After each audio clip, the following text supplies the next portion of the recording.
I was sitting in my new cardiologist's office for a routine checkup when a framed photograph on his mahogany desk made the blood freeze in my veins. It was my wife. She was wearing the custom red silk dress I had bought her in Milan just 3 months ago. When the doctor confidently walked into the room, I pointed at the frame and casually asked who the beautiful woman was. His face lit up with absolute adoration as he told me it was his fiancée, Cindy, who was unfortunately trapped in a miserable marriage with a dying billionaire. He smiled and said they were just waiting for his heart to finally give out. My own heart did not stop in that moment. Instead, it turned to ice.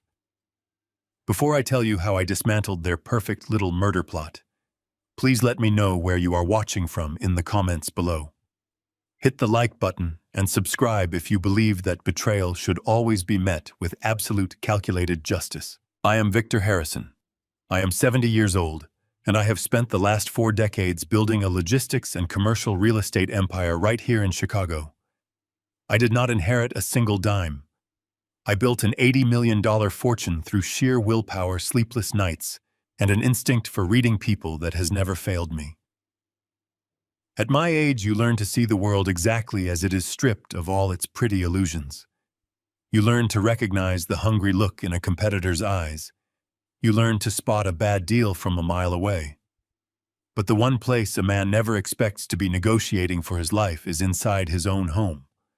Or in this case, inside the pristine, sterile office of a highly recommended medical professional. My wife, Cynthia, had booked this appointment for me. Cynthia is 52, elegantly beautiful, and has been my second wife for the past 20 years. Recently, I had been experiencing some mild arrhythmias, nothing overly serious for a man of my age who has carried the stress of a massive corporation, but enough to warrant attention. Cynthia had been incredibly insistent. She researched the best specialists in the city, fretting over my health with a devotion that warmed my aging heart. She found Dr. Miles Preston. He was 48, flashy, and carried a reputation as a miracle worker for Chicago's elite. My executive assistant booked the appointment under my initials V. Harrison, a standard security protocol to avoid unnecessary press or preferential bias. The office was exactly what you would expect from a high society doctor. Floor-to-ceiling windows overlooking the magnificent Miles sleek leather chairs, and a massive mahogany desk free of any medical clutter. I was sitting in one of those leather chairs waiting for the doctor to review my chart, when my eyes drifted to a silver picture frame angled slightly toward the doctor's chair. At first, I thought my eyes were playing tricks on me. I leaned forward, squinting slightly. The woman in the photograph was laughing, her head thrown back in a moment of pure, unadulterated joy. Her blonde hair cascaded perfectly over her bare shoulders. But it was the dress that locked my lungs. It was a brilliant, fiery red silk dress with a distinct asymmetrical neckline. You do not forget a dress like that. You especially do not forget it when you personally paid a master tailor in Milan $15,000 to custom fit it to your wife's exact measurements just 3 short months ago. I remembered zipping her into that exact dress in our hotel suite, kissing her neck, and telling her she was the most beautiful woman in Italy. Yet here she was, immortalized in silver, sitting proudly on the desk of a man I had never met. My mind raced, attempting to process the cognitive dissonance. Was it a coincidence, a stock photo numb? The small scar above her left collarbone, a remnant from a childhood accident she had told me about on our 3rd date, was clearly visible. It was Cynthia. Before the shock could morph into a physical reaction, the heavy oak door swung open. Dr. Miles Preston walked in. He wore a tailored suit under his pristine white lab coat, exuding the kind of arrogant confidence that only comes from a life of unchecked privilege. He extended a manicured hand, flashing a brilliant, expensive smile. "Mr. Harrison, so glad to finally meet you. I apologize for the wait. I was just reviewing your preliminary EKG results." I shook his hand. His grip was firm, but my focus was entirely on my own internal thermostat. In the business world, when you discover a competitor's fatal flaw, you do not gasp. You do not flip the table. You smile and you let them keep talking. "Not a problem at all, doctor. I replied, keeping my voice smooth and perfectly measured. I gestured casually toward the silver frame on his desk. I was just admiring the photograph. That is a beautiful woman. Your fiancée. Dr. Miles chuckled a soft, affectionate sound that sent a fresh wave of cold fury through my veins. He walked behind his desk, glancing down at the photo with a look of absolute devotion. She is, actually, he said, his voice softening. Her name is Cindy, the absolute love of my life. Cindy. Cynthia. She had not even bothered to stray far from her real name. Congratulations, I said, leaning back comfortably in my chair, playing the role of a harmless, friendly older gentleman making small talk. You must be very happy. When is the big day? Miles sighed, adjusting his stethoscope around his neck. A shadow of frustration crossed his perfectly tanned face. Well, that is a bit complicated at the moment. We are waiting. Cindy is currently trapped in a rather nightmare of a marriage. Oh. I raised a brow, feigning mild, polite curiosity. That is a shame. Why doesn't she just leave? Miles leaned against his desk, crossing his arms. He seemed eager to brag, eager to share the tragic romance of his life with a stranger who he thought was just another anonymous patient. Her husband is a tyrannical, ancient billionaire, very controlling, very possessive. He would drag her through court for years and leave her with nothing if she tried to divorce him. But between you and me, he leaned in slightly, lowering his voice in a conspiratorial tone. His heart is failing. He doesn't have much time left. We are just waiting it out. Once nature takes its course, she will finally be free. The room seemed to shrink. The silence stretched for a fraction of a second, but in my mind, it lasted an eternity. A tyrannical ancient billionaire, a failing heart. They were just waiting it out. He did not know who I was. Cynthia must have used the alias Cindy Thorne, her maiden name, and kept my identity completely hidden from him. To Dr. Miles Preston. I was just V. Harrison, an older man with some minor cardiac complaints. He was entirely unaware that the ancient billionaire he was waiting to die was sitting less than 3 feet away, staring right into his eyes. Well, I said softly, my tone completely devoid of the violence building in my chest. I suppose patience is a virtue. I hope things work out exactly as they are meant to for you and Cindy. Thank you, Mr. Harrison. I appreciate that. He smiled, oblivious to the predator sitting across from him. He then picked up a sleek pen and turned his attention to my medical file. Now let us talk about you. Your EKG shows some mild irregularities. Nothing we cannot manage, but given your age, we need to be proactive. He opened a drawer and pulled out a small amber prescription bottle, sliding it across the polished wood toward me. I am prescribing a new medication for you. Miles continued, his tone shifting back to professional medical authority. It is highly effective for regulating arrhythmias like yours. I want you to take 1 pill every morning. It should stabilize your heart rate and prevent any sudden stress on your cardiovascular system. I picked up the amber bottle. It felt heavy in my hand. I looked at the neatly typed label with my name on it. Then I looked back at the photograph of my wife in the red Milanese dress. This was not just a prescription. This was the murder weapon.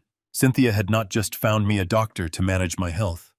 She had found a doctor who was highly motivated to see my heart stop beating. She had secured an accomplice who could prescribe a fatal cocktail under the guise of legitimate medical care, a man who could sign my death certificate without raising a single red flag. Take 1 every morning, I repeated slowly, gripping the bottle. Exactly. Miles nodded reassuringly. You might feel a bit fatigued the first few days as your body adjusts, but trust me, it is exactly what you need. I trust you completely, Doctor, I said, standing up. I slipped the bottle into the inside pocket of my tailored suit jacket. I will follow your instructions to the letter. Excellent. We will schedule a follow-up in a month to see how you are progressing. I look forward to it, I replied. I turned and walked out of the office, my posture perfectly straight, my pace steady. I did not run. I did not confront him. I stepped into the private elevator and pressed the button for the lobby. As the steel doors closed, sealing me in the quiet descent, the civilized, loving husband I had been for 20 years quietly died. In his place stood the man who had ruthlessly conquered the Chicago real estate market. My enemies were no longer in boardrooms. They were in my bed, and they were holding my prescription pad. They thought they were dealing with a clueless, dying old man. They had absolutely no idea the kind of war they had just started. The ride back to my penthouse overlooking Lake Michigan gave me 30 minutes to cage the fury burning inside my chest. I had spent my entire life evaluating risks, neutralizing threats, and acquiring assets. My home was supposed to be my sanctuary. Instead, I was walking back into a viper's nest.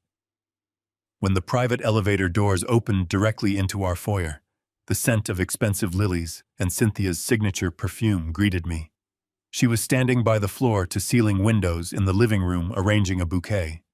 She wore a pristine white blouse and cashmere trousers, the very picture of a devoted, elegant wife. I walked toward her, leaning slightly on my cane to maintain the illusion of the fragile old man she and her doctor so desperately wanted me to be. "Victor, darling," she cooed, walking over to kiss my cheek. Her lips felt like ice against my skin. "How was the appointment with Dr. Preston? I have been worried sick all morning." I offered a tired, appreciative smile, gently patting her hand. "He was excellent, Cynthia. Very thorough. He said my heart needs careful management, but he prescribed a new medication that should fix these little episodes." I reached into my jacket pocket, pulled out the amber bottle, and placed it on the marble kitchen island. "He seems very confident in this treatment." Cynthia's eyes darted to the bottle. It was a microscopic movement, a barely perceptible flicker of triumph, but I saw it. I had spent 40 years reading the micro-expressions of ruthless executives across negotiation tables. That look was greed. Pure, unadulterated greed. "Oh, thank goodness," she sighed, placing a comforting hand on my chest, right over the heart shot she was plotting to stop. "I just want you to be healthy and around for a very long time." I looked at her, truly looked at her, and decided to test the waters. "You know, seeing the doctor today reminded me of our trip to Milan. We walked so much that day. Do you remember that custom red silk dress I bought you, the one with the asymmetrical neckline? I have not seen you wear it in months. You should put it on for dinner tonight to celebrate my good health." Cynthia did not miss a single beat. Her heart rate did not elevate. Her breathing remained steady. She just smiled, a gentle, almost apologetic curve of her lips. "Oh, darling, I donated it to the charity auction last month," she said smoothly, pouring me a glass of sparkling water. "Do you not remember? It was just a bit too flashy for my taste these days. Besides, the auction raised so much money for the children's hospital. I thought you would be proud." It was a masterful lie. Flawless, plausible, delivered with the perfect amount of altruistic charm to make me feel guilty for even asking. If I had not seen that exact dress draped over her shoulders in a silver frame on her lover's desk just an hour ago, I would have believed her. I took the glass of water from her hand, marveling at the monster I had married. "Of course," I replied, taking a slow sip. "You always were so generous." "Always," she whispered, handing me the amber bottle. "Now, did the doctor say you should take this immediately? We should not delay your treatment." "He said 1 pill every morning," I answered, "but he suggested I start right away." I opened the bottle. Inside were small, unassuming white capsules. I knew I had to take the first one. If I hesitated, if I refused, her suspicion would ignite, and a cornered rat is far more dangerous than a comfortable one. I needed her to believe she was winning. I placed the pill on my tongue, raised the glass, and swallowed it right in front of her. Her smile widened, her eyes crinkling with what looked like genuine relief. She kissed my cheek again. "Perfect. You go rest in the study, darling. I will have the chef prepare a light, heart-healthy lunch for you." I nodded and walked slowly toward my private study. As soon as the heavy oak doors clicked shut behind me, the facade dropped. I sat heavily in my leather chair, staring at the Chicago skyline. I needed to formulate a plan. I needed to isolate my assets, contact my legal team, and prepare a counteroffensive that would leave them both in ruins. But before I could even open my secure laptop, the physical toll of that single white capsule hit me like a freight train. It started as a dull, localized ache directly behind my sternum. Within 20 minutes, that ache blossomed into a sharp, suffocating pressure. I gripped the armrests of my chair, my knuckles turning white.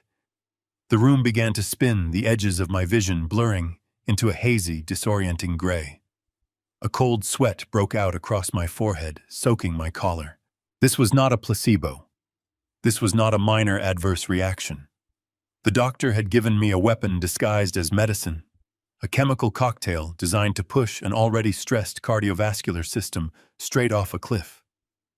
My left arm went entirely numb, a terrifying heavy deadness that radiated from my shoulder down to my fingertips. My breathing became shallow and rapid. Every inhale felt like drawing broken glass into my lungs. I tried to stand to reach the hidden intercom under my desk that connected directly to my private security team, but my legs buckled.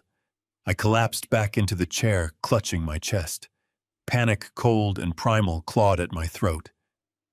Was this it? Was I going to die right here in my study, surrounded by my wealth, murdered by a single pill on the very first day? I forced myself to breathe. In and out. Slow and measured. I refused to let Cynthia win this easily.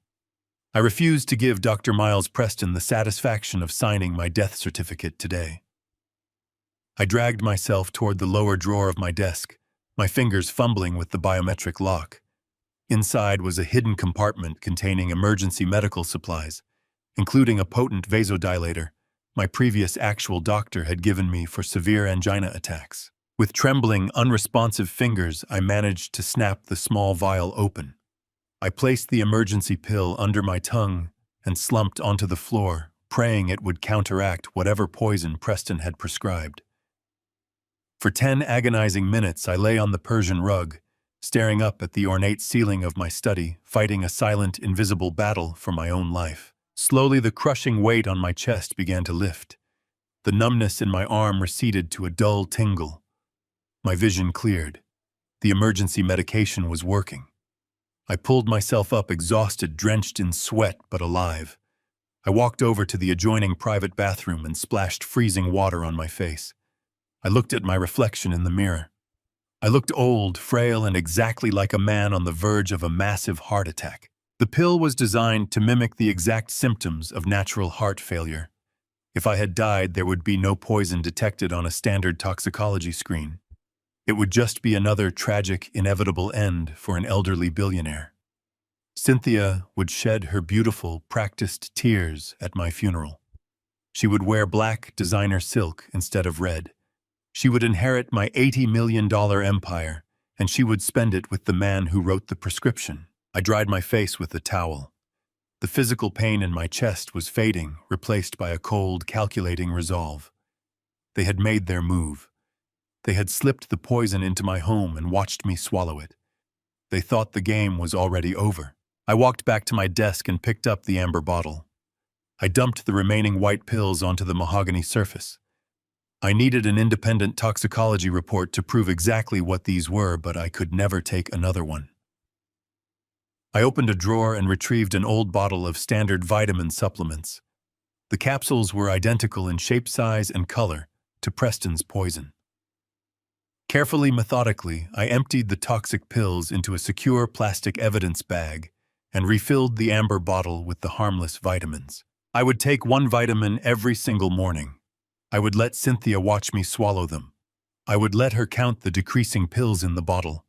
I would let her believe that my death was inching closer with every passing day.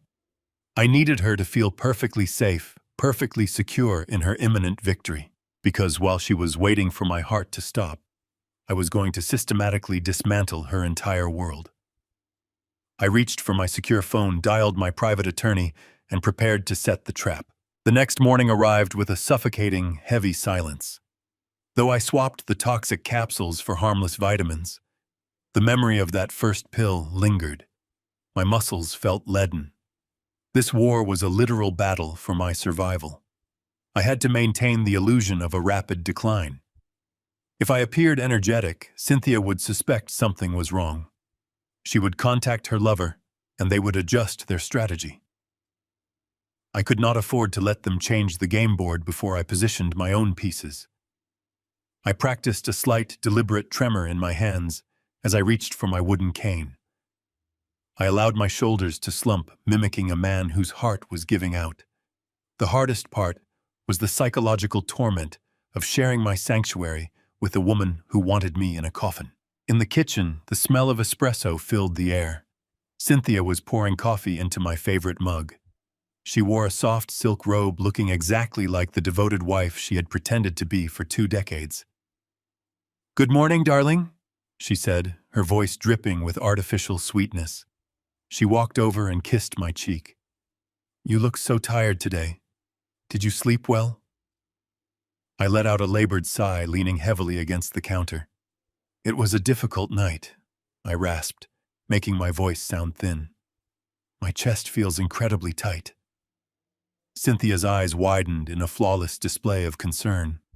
She placed a comforting hand on my arm. "Oh, Victor, that breaks my heart. But Dr. Preston said the medication might cause some fatigue at first. We must trust his process. Have you taken your pill today?" I nodded weakly. I was just about to.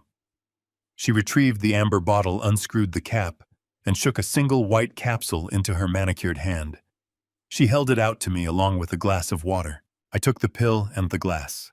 I placed the capsule in my mouth, took a sip of water, and swallowed. Of course, it was just a simple, harmless vitamin, but she did not know that critical detail. Her gaze was fixed on my throat, watching the movement of my swallow with a predatory intensity. It was the look of a hunter watching a trap snap shut. "There," she whispered, taking the empty glass from my trembling hand. "You are going to feel better soon. I promise." I thanked her and slowly shuffled back toward my study. Once the door locked behind me, I dropped the facade. I stood up straight, the tremor in my hands vanishing instantly. I opened the hidden compartment in my desk and placed the real toxic pill into a secure bag. I decided to palm the actual poison whenever possible, just in case she tried to personally administer a dose. Over the next few days, our routine became a macabre, theatrical performance. I would shuffle into the kitchen, acting weaker. She would offer her fake sympathies and hand me a vitamin. I would swallow it, and she would smile. But the true depth of her darkness did not reveal itself until the 4th night. I was lying in bed, the room bathed in shadows. I had trained myself to sleep lightly, always listening for the sound of her footsteps. Around 2 in the morning, the heavy bedroom door creaked open. I kept my eyes closed, regulating my breathing into the deep, slow rhythm of a man sedated by a failing heart.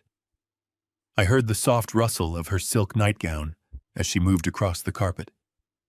She walked directly to my nightstand, where the amber pill bottle sat under the dim glow of the city lights. I opened my eyes just a fraction of an inch, peeking through my eyelashes. Cynthia stood over me. The soft ambient light caught her face, and what I saw chilled me to the bone. There was no love in her expression. There was no pity. There was not even guilt. Her face was a mask of cold, calculating impatience. She reached out with a steady hand and picked up the amber bottle. The plastic rattled softly as she unscrewed the cap. She poured the contents into the palm of her hand, using her slender fingers to count the remaining white capsules. 1, 2, 3, 4. She performed a silent inventory of my impending death. She was verifying that the count was decreasing at the correct rate, ensuring that I was marching steadily toward the grave she and her lover had dug for me. She poured the pills back into the container and tightened the lid with a sharp twist. She set the bottle back on the polished wood, exactly where she had found it. Then she leaned down, her face hovering just inches above mine. I could smell the expensive night cream on her skin. I felt the faint warmth of her breath against my cheek. I kept my breathing slow, my muscles completely relaxed, suppressing every primal instinct that screamed at me to reach up and wrap my hands around her treacherous throat.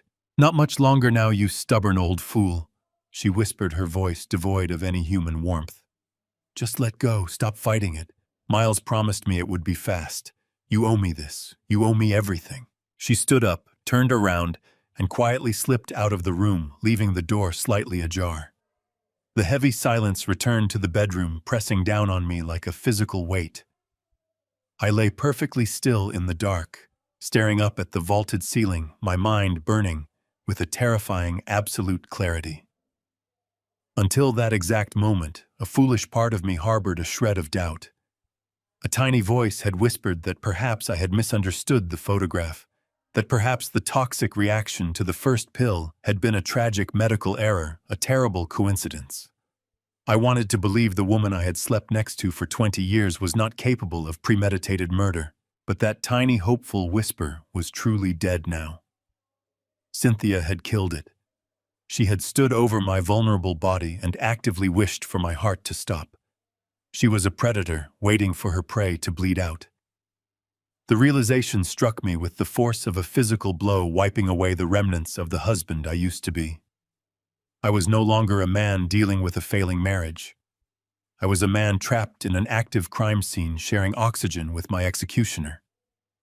I slowly sat up in the cold darkness, throwing off the heavy duvet. The weakness was entirely gone, replaced by focused adrenaline.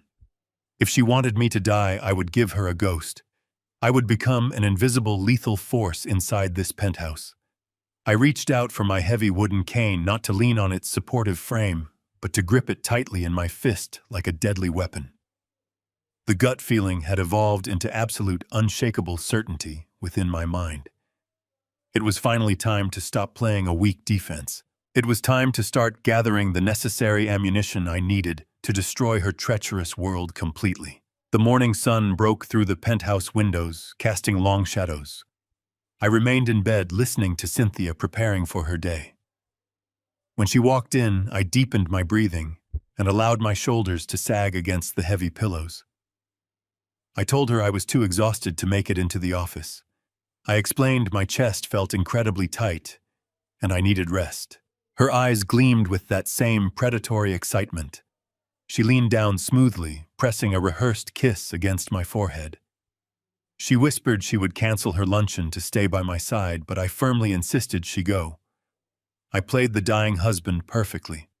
With convincing reluctance, she agreed, promising to return by early afternoon. As soon as the front door clicked shut, I threw off the heavy covers. I locked my private study door and dialed my assistant. I instructed her to completely clear my schedule for 3 days, citing a minor illness. I made sure my voice sounded frail. Rumors of my declining health would reach Derek, feeding their false sense of absolute security. I retrieved the secure plastic evidence bag containing the toxic pills from my hidden desk compartment. I slipped it into my coat pocket, grabbed the keys to a nondescript gray sedan, and slipped out silently through the service elevator. I needed answers, but I could not use any medical facility within Chicago. My name carried entirely too much weight. A billionaire secretly checking his medication for poison would spark a media frenzy and alert Cynthia instantly. I drove south, leaving the towering glass and steel city behind me.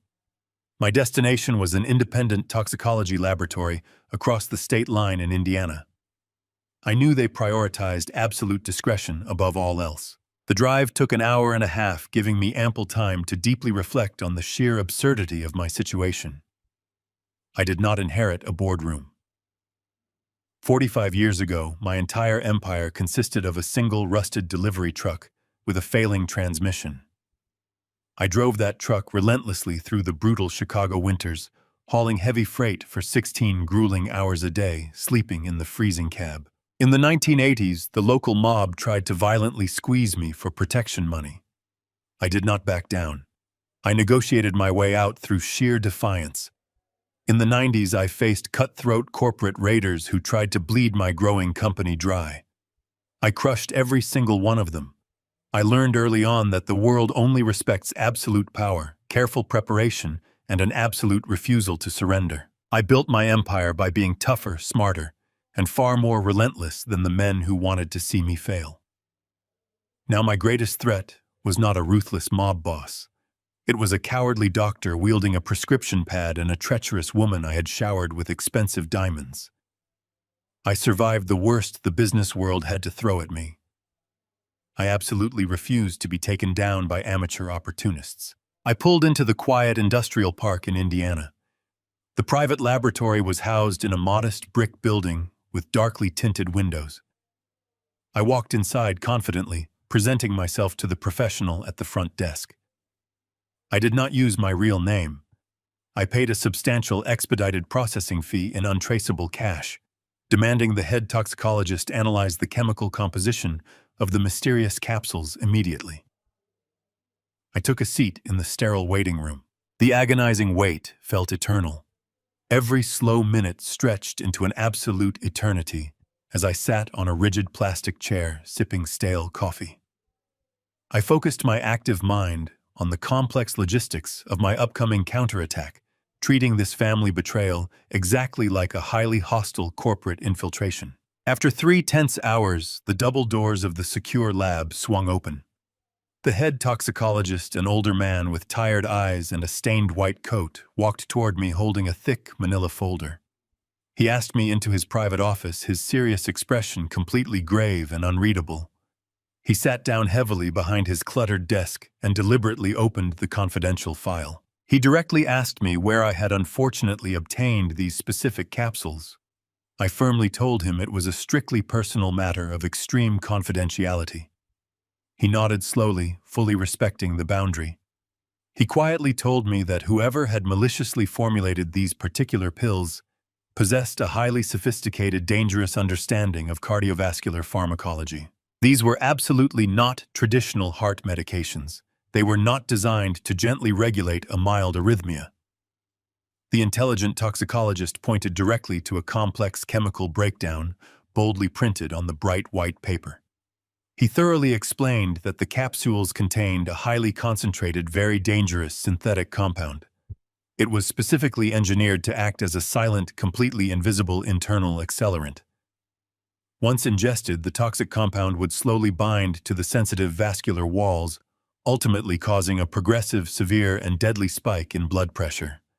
It was maliciously designed to force the struggling heart to work exponentially harder while simultaneously constricting the vital arteries. He looked me dead in the eye and clearly delivered the absolute, terrifying medical truth. If an older man with a pre-existing, relatively mild heart condition were to mistakenly take these dangerous pills daily, his cardiovascular system would be subjected to utterly catastrophic physical stress. Within exactly 2 to 3 short weeks, the cumulative internal effect would undoubtedly induce a massive, entirely fatal myocardial infarction. A sudden heart attack so incredibly severe and physically destructive that medical survival would be virtually impossible. But the most truly chilling detail was the underlying chemistry itself. The lethal compound was perfectly synthesized to metabolize and completely break down within a few short hours of the fatal cardiac event. It would leave absolutely no detectable chemical residue in the human bloodstream or the surrounding organ tissues. If I had actually died, a standard post-mortem medical autopsy would show absolutely nothing out of the ordinary. The assigned medical examiner would easily conclude that I had simply succumbed to natural age-related heart failure. It was the absolute perfect, utterly untraceable murder weapon. I sat rigidly in the leather chair, quietly absorbing the clinical, cold, scientific confirmation of my impending, carefully planned execution. Cynthia and Miles had not just secretly hoped I would somehow die. They had meticulously orchestrated a flawless, completely undetectable assassination. The timeline hit me like a solid physical blow. Within exactly 2 to 3 weeks, the smart toxicologist had said, if I had unknowingly swallowed that very first pill yesterday and foolishly continued the dangerous regimen, I would be completely dead before the end of the current month. I sincerely thanked. The scientist took the official lab report and walked directly back out to my waiting car. The midday sun felt strangely cold against my skin. I tossed the thick manila folder onto the empty passenger seat The lingering gut feeling was entirely gone forever. I now physically held the undeniable concrete scientific proof of their treacherous murder plot right in my hands. I was officially a marked man, but they had fundamentally miscalculated their exact timeline. They arrogantly thought I was a fragile, clueless victim, waiting quietly for the bitter end. They did not realize that I had just effectively weaponized their entire conspiracy against them. I started the powerful engine tightly gripping the steering wheel as a cold, deeply calculating fury washed completely over my mind. The defensive phase of this brutal war was officially over. It was time to start setting traps. On the third evening of this newly established surveillance operation, I finally locked myself inside my private study under the pretense of intense, overwhelming fatigue. The heavy, solid oak doors effectively sealed me in complete, comforting silence, away from the constant, watchful eyes of my treacherous wife. I slowly sat down at my massive, custom-built wooden desk and deliberately opened my highly encrypted laptop. The tiny biometric scanner glowed brightly for a brief second, verifying my unique fingerprint before silently granting me total, unrestricted access to the digital panopticon my private security team had flawlessly installed throughout the penthouse. I took a very slow, incredibly deep breath, mentally bracing my aging mind for the disgusting, painful reality I was about to actively consume. I specifically navigated my cursor to the hidden audio files secretly recorded earlier that very same afternoon in the main, sprawling living room. I fully genuinely expected to hear Cynthia making a secret hushed phone call to Dr. Miles Preston. I eagerly anticipated hearing her coldly detail my beautifully faked physical struggles and perhaps complain loudly about exactly how stubbornly I was clinging to my fading life. I carefully adjusted my secure noise-canceling headphones over my ears, staring blankly at the erratic digital audio waves moving quickly across the bright, high-resolution screen. The crystal-clear recording began smoothly, with the familiar, everyday soft sounds of the luxury penthouse. I clearly heard the faint, distant hum of the busy city traffic far below through the thick, soundproof glass windows. I heard the steady, rhythmic ticking of the antique grandfather clock, standing proudly in the marble hallway. Then the heavy front door suddenly opened loudly and clicked shut with a sharp, echoing thud. Heavy, remarkably hurried footsteps echoed rapidly across the polished marble foyer. It was absolutely not the confident, smooth, arrogant stride of a wealthy elite cardiologist. These frantic steps were completely erratic, clearly fueled by sheer, unadulterated panic. I heard Cynthia speak first. Her tone was incredibly sharp, completely devoid of the sweet, sickeningly loving cadence she constantly used whenever she interacted with me. She angrily demanded to know exactly why the unexpected visitor had recklessly come directly to the apartment in the middle of the afternoon, without calling first. The responding voice made the blood freeze solidly in my veins for the absolute second time that miserable week. It was Derek, my 30-year-old son, the chief operating officer of my entire corporate empire. The very boy I had personally raised, extensively educated, and carefully groomed to smoothly inherit every single thing I had spent 40 grueling years building from absolute scratch. His voice was violently trembling, pitched unusually high with an undeniable, pathetic, sickening desperation. I could distinctly hear him pacing frantically back and forth across the expensive hardwood floor.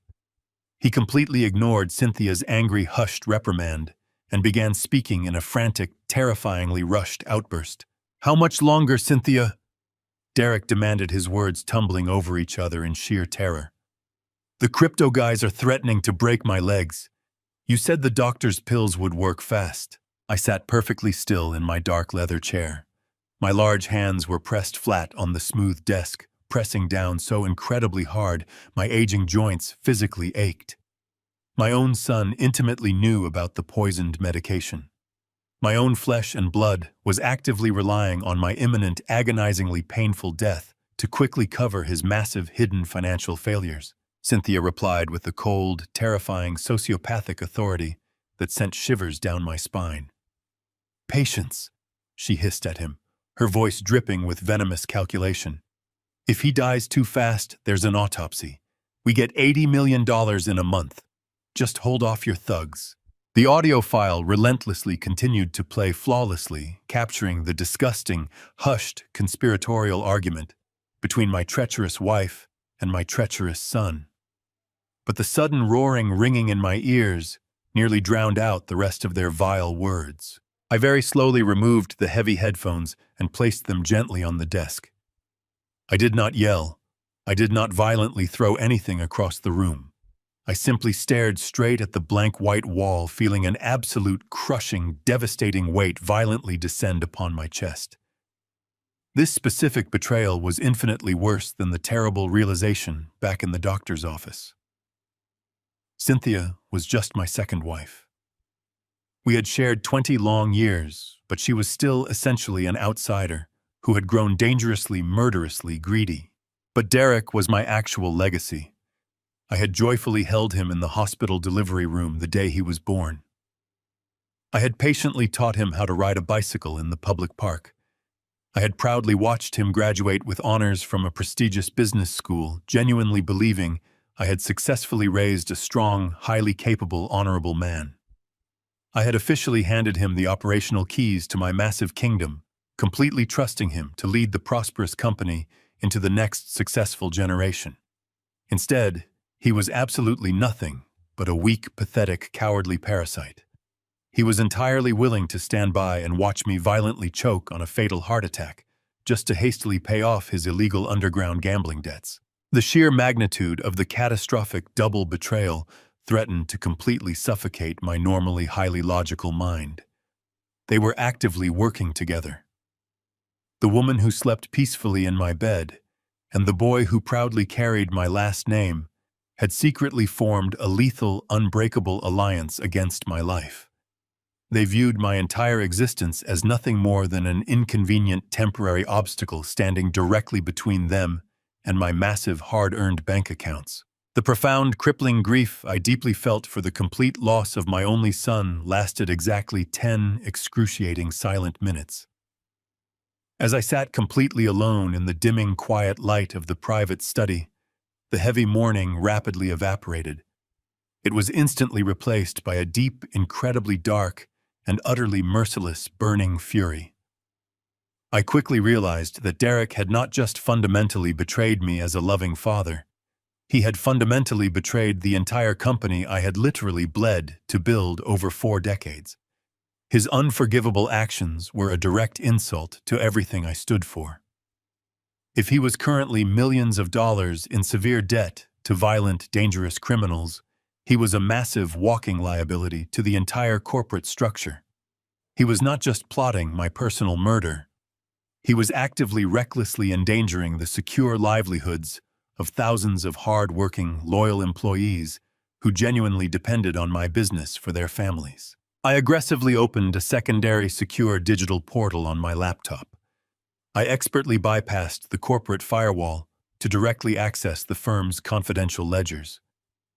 I urgently needed to see exactly how much catastrophic damage my son had already secretly caused behind my back. I needed to meticulously track every single stolen dollar he had illegally touched. The immense emotional devastation was now locked away inside a cold, impenetrable steel mental vault. They desperately wanted to play a deadly high-stakes game for $80 million. I was going to ensure that neither of them walked away with a single miserable dime. I stared at the glowing screen of my heavily encrypted laptop, the pale light casting sharp shadows across the mahogany desk. The suffocating grief of a betrayed father had been entirely replaced by the cold, calculating precision of a veteran chief executive officer preparing for absolute war. Derek was not just a massive, heartbreaking, personal disappointment. He was an active, malignant tumor, aggressively spreading through the core of my life's work. I had spent 4 grueling decades building an $80 million logistics empire from absolutely nothing. I had fought off ruthless corporate raiders and aggressive hostile takeovers. Now the most dangerous, insidious threat I had ever faced was sitting comfortably in my own penthouse, casually discussing my premeditated murder with my treacherous wife. This was no longer just a desperate fight for my physical survival. It was a brutal high-stakes battle for my entire legacy. Derek had foolishly mentioned his violent cryptocurrency creditors on the hidden audio recording. He was drowning in terrifying underground debt, and he was desperately trying to buy time for the poison to finally stop my heart. But waiting for me to die was clearly not his only financial strategy. If he was stalling violent men who threatened to physically break his legs, he had to be throwing them a substantial financial bone to keep them satisfied. He certainly did not have the personal wealth to manage that heavy payoff. He was using my money. He was actively bleeding my company dry. My fingers moved rapidly and silently across the specialized keyboard. I bypassed the standard executive security protocols and accessed the deeply buried, highly classified master ledgers of the corporation. As the chief operating officer, Derek possessed high-level clearance, but he fundamentally lacked the absolute foundational system access that I had personally engineered into the secure digital architecture decades ago. He arrogantly believed his digital footprints were completely invisible.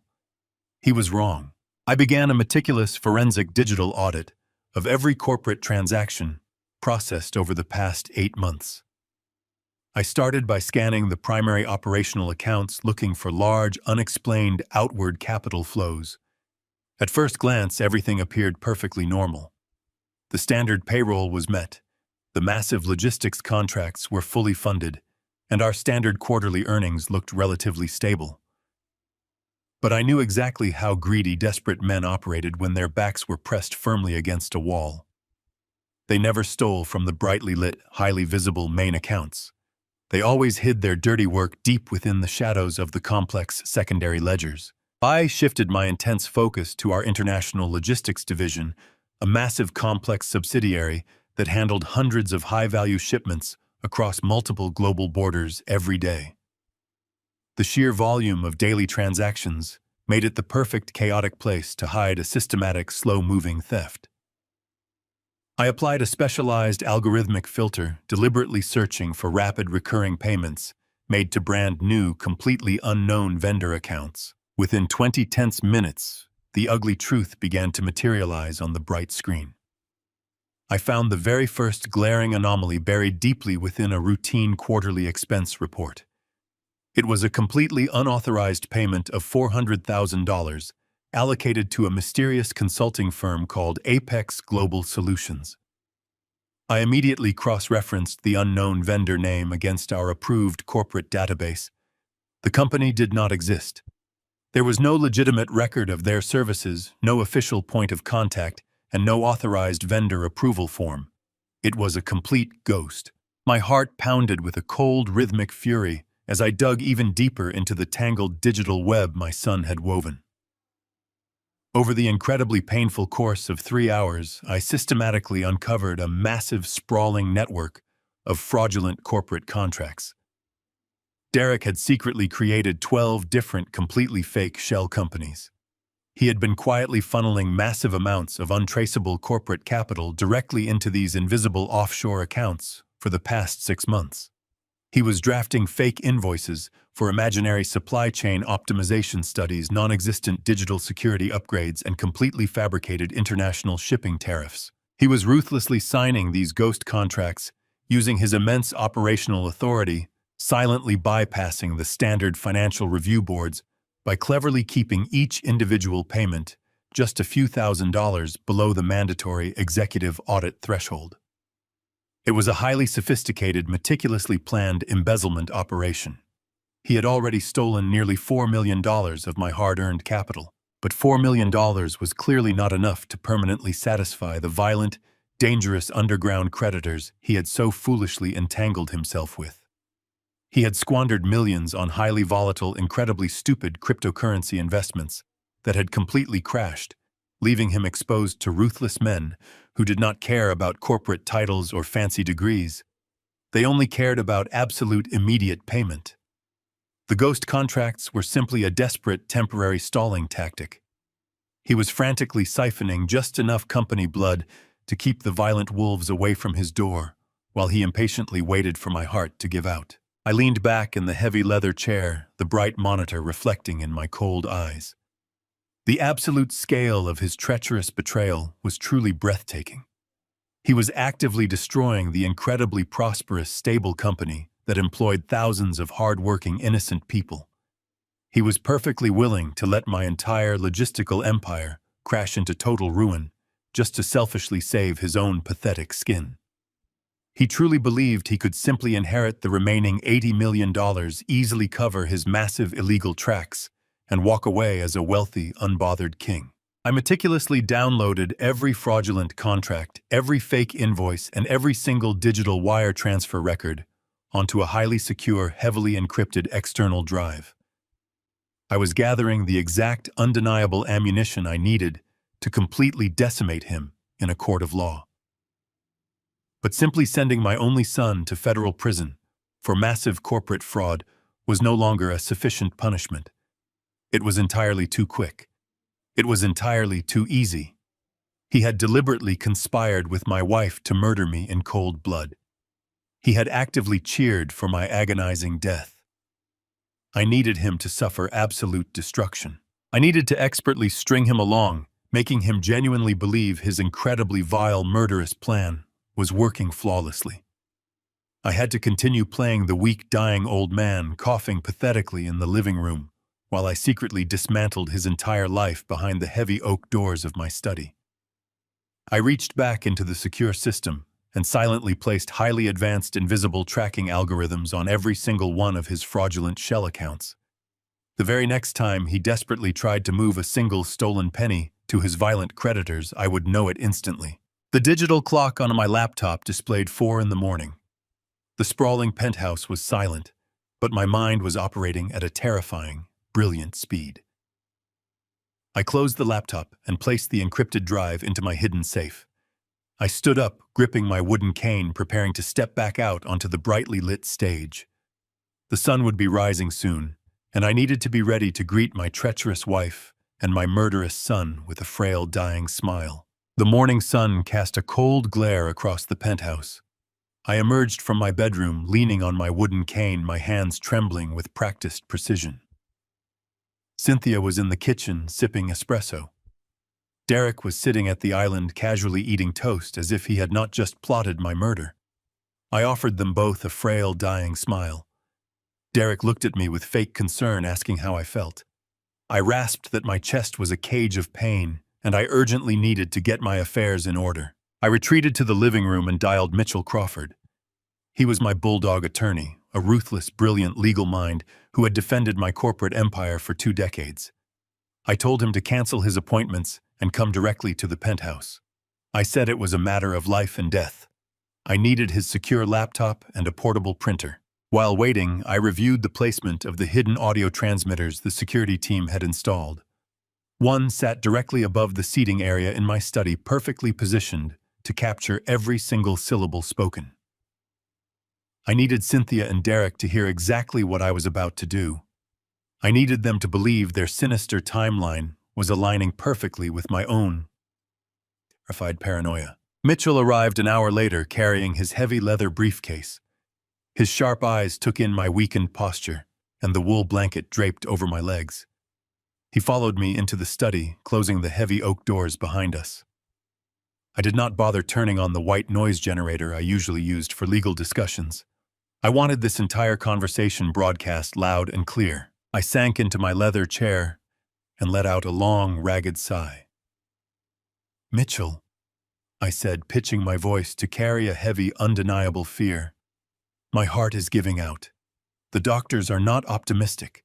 I can feel my physical body failing me with every single beat.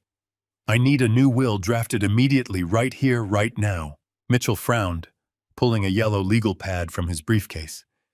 He reminded me that we had just updated my estate plan 6 months ago, setting up a complex trust that heavily restricted Derek's access to the capital and explicitly outlined a pending divorce settlement for Cynthia. "Burn that old document," I commanded, raising my voice to ensure the hidden microphone caught the absolute desperation in my tone. "I do not have time for trusts or restrictions. I want them taken care of immediately. Draft a new document. I want 100% of my assets, all corporate voting rights, the logistics empire, the offshore accounts, and this entire real estate portfolio split straight down the middle. Exactly 50% to my devoted wife Cynthia, and exactly 50% to my son Derek. Mitchell stared at me as if I had completely lost my mind. He leaned across the mahogany desk, lowering his voice. He asked me if I was absolutely certain, reminding me of Derek's reckless financial history and Cynthia's highly questionable loyalty. He urged me to carefully reconsider, to protect the vital corporate voting rights, to ensure the company survived my passing. I slammed my fist onto the desk, a sudden burst of manufactured anger, to sell the absolute panic of a dying man. "Do not argue with me, Mitchell," I shouted, my voice cracking perfectly. "I am dying. They are my only family. They are the only ones taking care of me in my final days. I want them to have absolute, unrestricted control the second my heart completely stops. Print the draft right now." Mitchell shook his head slowly, clearly disturbed by my sudden, irrational, emotional state. But he was my attorney, and he respectfully followed my direct orders.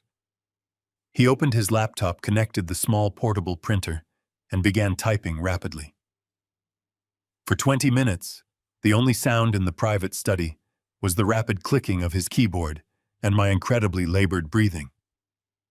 Finally, the printer whirred to life, spitting out crisp white pages of complex legal jargon that effectively surrendered my entire life's work to the two greedy monsters who actively wanted me dead.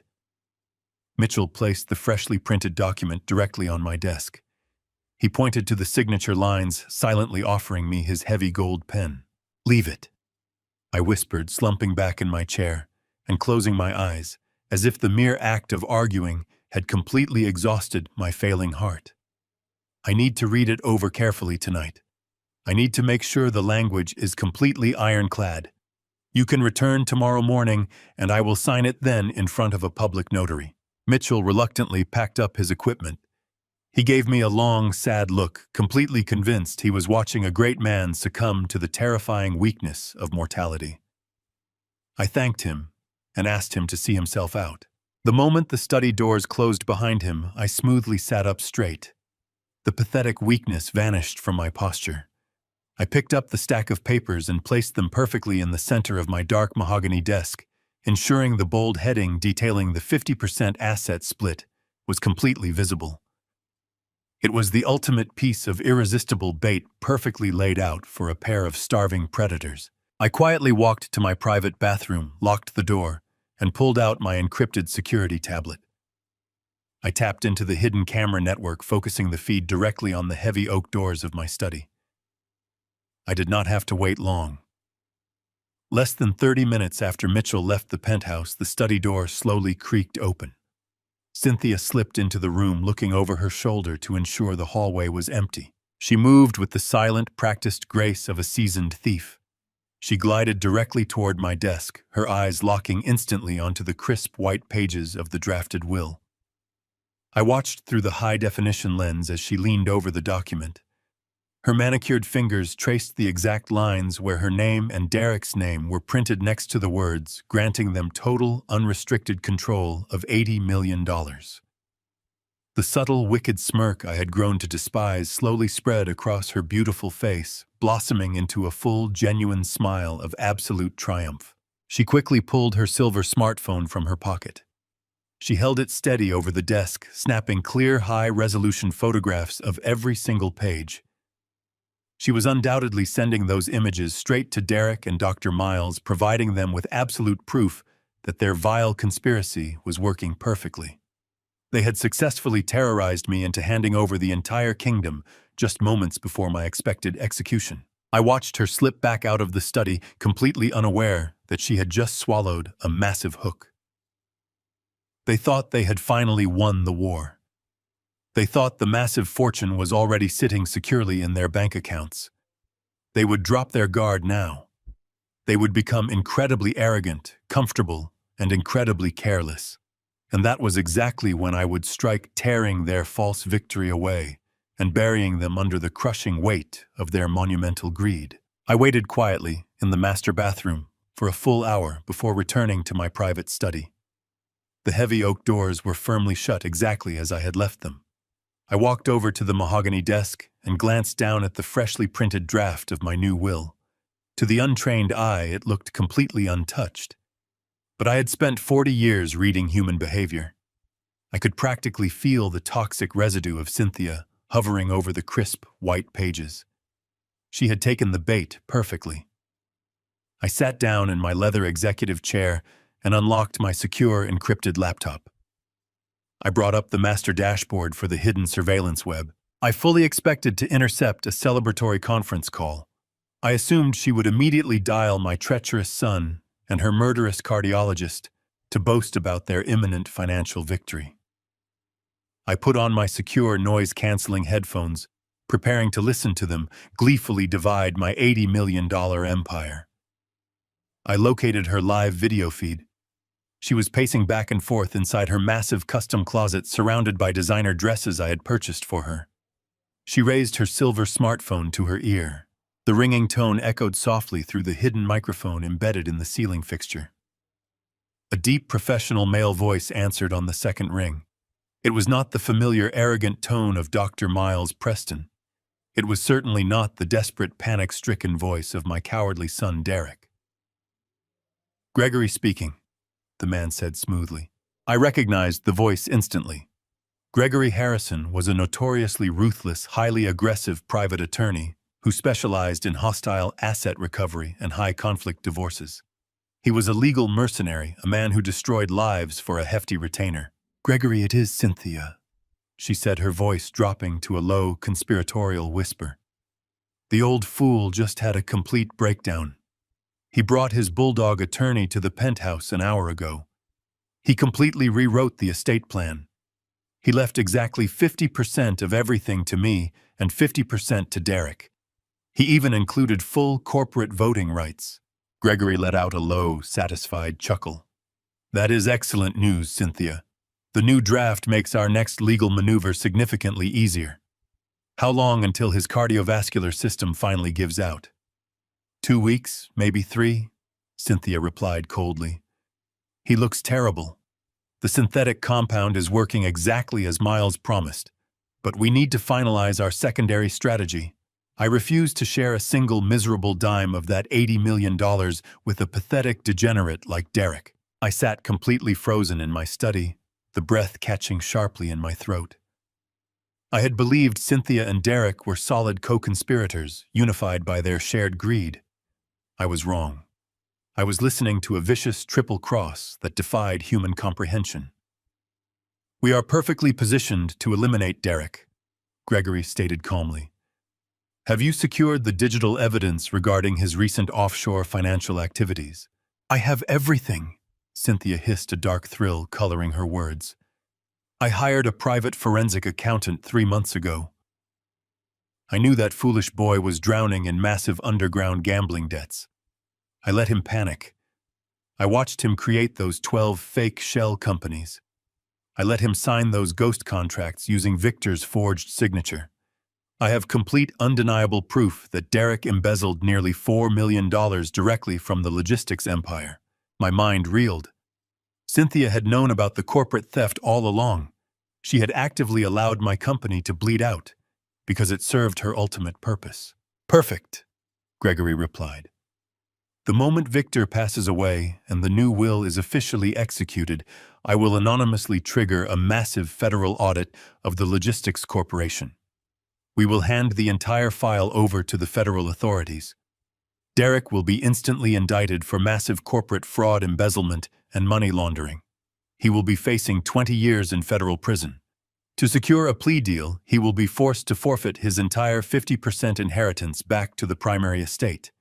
You will absorb his entire share legally and cleanly." Cynthia laughed softly, a terrifying sound that echoed clearly through my headphones. "He is such a stupid, arrogant boy. He actually thinks we are partners. He actually thinks I am going to help him pay off his violent cryptocurrency thugs, let him rot in a federal cell." I closed my eyes, absorbing the sheer sociopathic magnitude of her dark ambition. But she was not finished. The deep web of her betrayal extended much further than my son. "And what about the good doctor?" Gregory asked, his tone shifting to a strictly analytical register. Miles Preston is a significant loose end. He knows the exact synthetic compound used to stop Victor's heart. He formulated the poison. He could easily blackmail you for millions over the next decade. Have you secured the leverage to permanently neutralize him? Cynthia's voice hardened into absolute freezing steel. Miles is a lovesick, completely spineless idiot. He thinks we are going to run away to the French Riviera and spend the rest of our lives together. He has absolutely no idea what is coming for him. Do you have the physical evidence? Gregory pressed. I kept everything, she replied triumphantly. I kept the original handwritten prescription pads he used to authorize the toxic capsules. I kept the encrypted text messages where he detailed the chemical breakdown of the compound. I even have a secret audio recording of him admitting that the medication would artificially induce a fatal myocardial infarction without leaving any chemical trace during a standard autopsy. I gripped the armrests of my chair, my knuckles turning bright white. She had meticulously documented the entire murder plot, creating a perfect, undeniable paper trail of guilt that pointed exclusively to her own lover. The moment Victor is buried, I will act the part of the devastated, suspicious widow. Cynthia continued, her voice dripping with cruel excitement. I will bring those original prescription pads directly to the medical board and the district attorney. I will claim I found them hidden in his office. I will tearfully testify that Dr. Miles Preston deliberately administered the wrong medication to my beloved husband. I will sue him for gross medical malpractice and push the district attorney to file first-degree manslaughter charges. He will go to prison for the rest of his natural life. Gregory noted, sounding genuinely impressed by her profound wickedness. He will be completely discredited. Even if he tries to drag you down with him, no jury will ever believe a convicted, disgraced doctor over a weeping, traumatized widow who courageously exposed his fatal medical errors. Exactly, Cynthia whispered.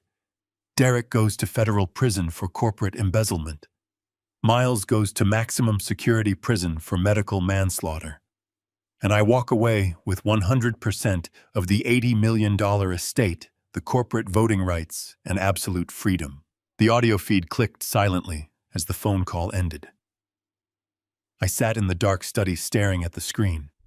I slowly removed the heavy headphones. I was no longer just fighting two foolish, greedy opportunists. I was fighting a brilliant, truly merciless monster. The brutal counterattack begins right now. The absolute magnitude of Cynthia's depravity settled over me like a heavy shroud. I was not dealing with an unfaithful wife or a greedy opportunist. I was cohabitating with a calculating sociopath. She had manipulated my cowardly son into committing massive corporate fraud, only to construct a tailored federal cage to lock him inside. She had seduced an arrogant cardiologist into formulating a lethal, untraceable poison, intending to hand him over to the district attorney the second my heart stopped beating. She was going to destroy every single person who stood in her path, and she was going to do it with a beautiful, tragic smile on her face. I sat in the silent darkness of my private study, fully realizing that a simple divorce or a standard corporate termination would never be enough.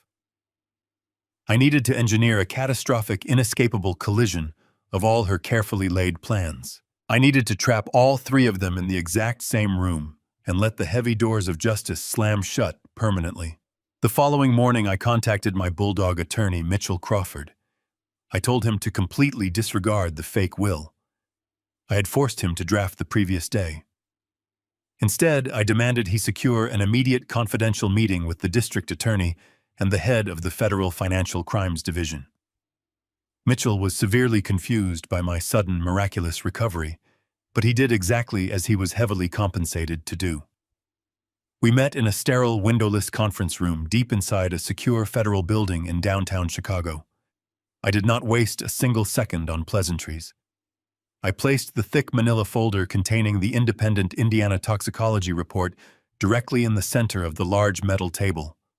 I clearly explained how the synthetic compound was maliciously engineered to induce a massive fatal myocardial infarction without leaving any chemical trace. Next, I handed the federal agents the heavy encrypted drive containing the absolute, undeniable proof of my son's massive corporate embezzlement. I showed them the 12 fake shell companies, the ghost contracts, and the rapid offshore wire transfers. Finally, I played the high-definition audio recordings captured by my private security team.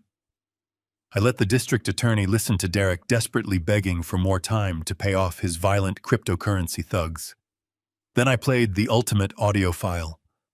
I forced the room to listen to Cynthia coldly outlining her masterful triple cross to her ruthless private lawyer.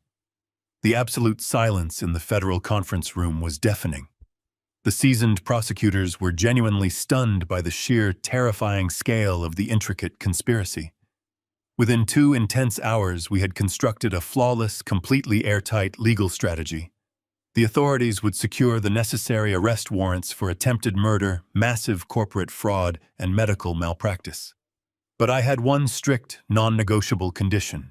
The ultimate arrests had to happen on my exact terms, on my specific timeline, and on my private property. I returned to the penthouse late that afternoon, intentionally dragging my left leg and leaning heavily on my wooden cane.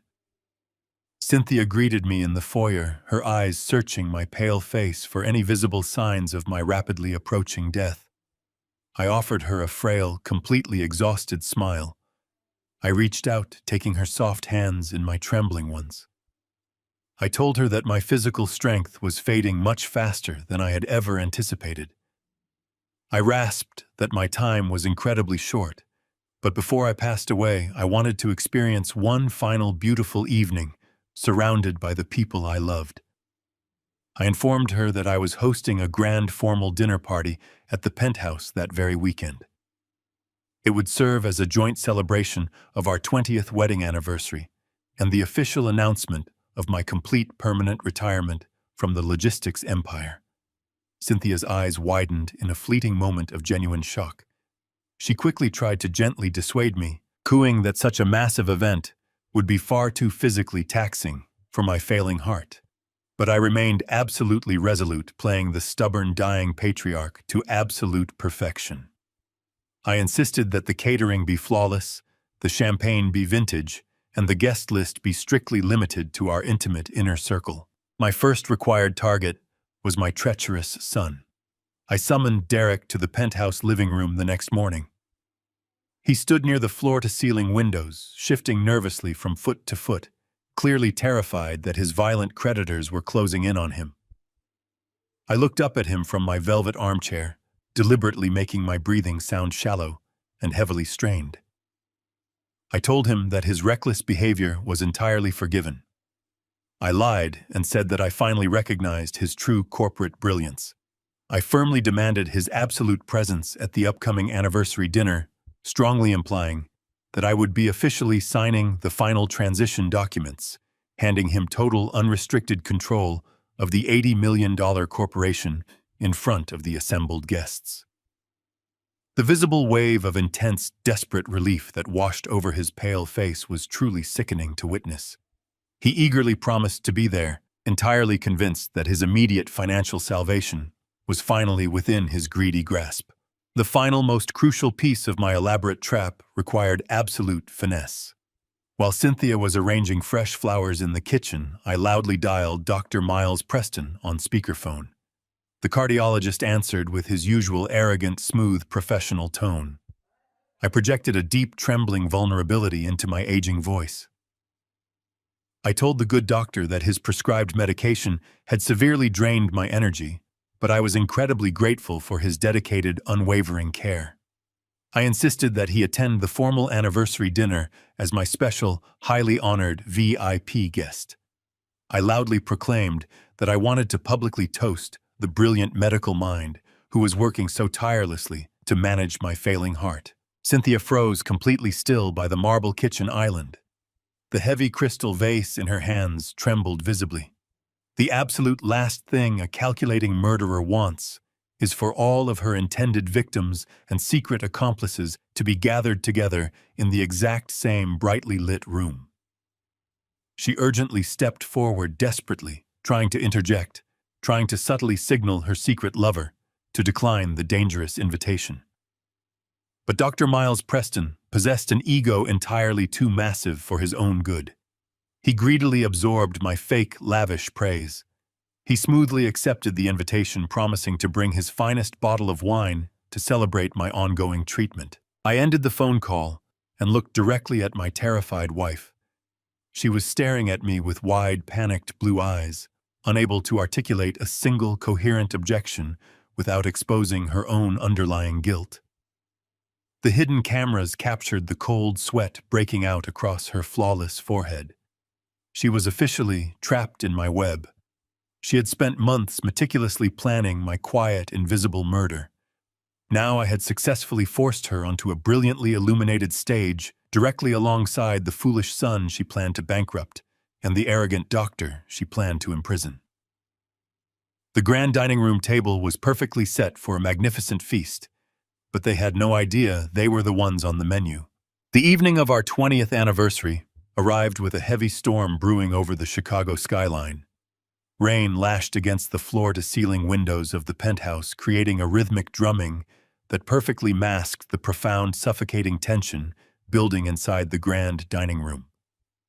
The mahogany table was set with our finest crystal and polished silver gleaming under the warm glow of the custom chandeliers. I knew those same chandeliers were currently broadcasting every single sound directly to a secure digital server monitored by federal agents. I stood in the marble foyer waiting for my honored guests to arrive. I had dressed in a sharply tailored dark charcoal suit. For the first time in 3 weeks, I did not lean on my heavy wooden cane. I left it resting against the wall, a discarded prop from a play that was rapidly coming to its final act. Cynthia emerged from the master suite wearing a stunning floor-length emerald gown. She had adorned herself with the diamond necklace I had purchased for her in Paris 10 years ago. She was the absolute picture of a loving, radiant hostess, completely oblivious to the federal trap closing tightly around her. She paused when she saw me standing tall and completely unsupported. A brief flicker of genuine confusion crossed her beautiful face. I smiled warmly and offered my arm, telling her that the excitement of the evening had miraculously given me a sudden burst of energy. She masked her unease with a tight smile, linking her arm through mine just as the private elevator doors chimed open. My son Derek was the first to step into the foyer. He looked like a man walking directly toward an execution squad. His expensive tuxedo hung loosely on his frame, his face pale and shining with a thin layer of cold sweat. His hands were shaking so violently he could barely manage to hand his damp overcoat to the waiting attendant. I greeted him with a firm, powerful handshake, pulling him close and patting his back with deliberate force. He flinched visibly.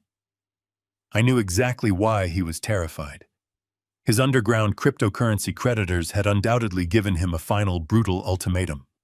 He was desperately waiting for me to announce my retirement and sign over the corporate assets tonight, completely unaware that those same assets were currently locked down by the government. A few moments later, Dr. Miles Preston arrived.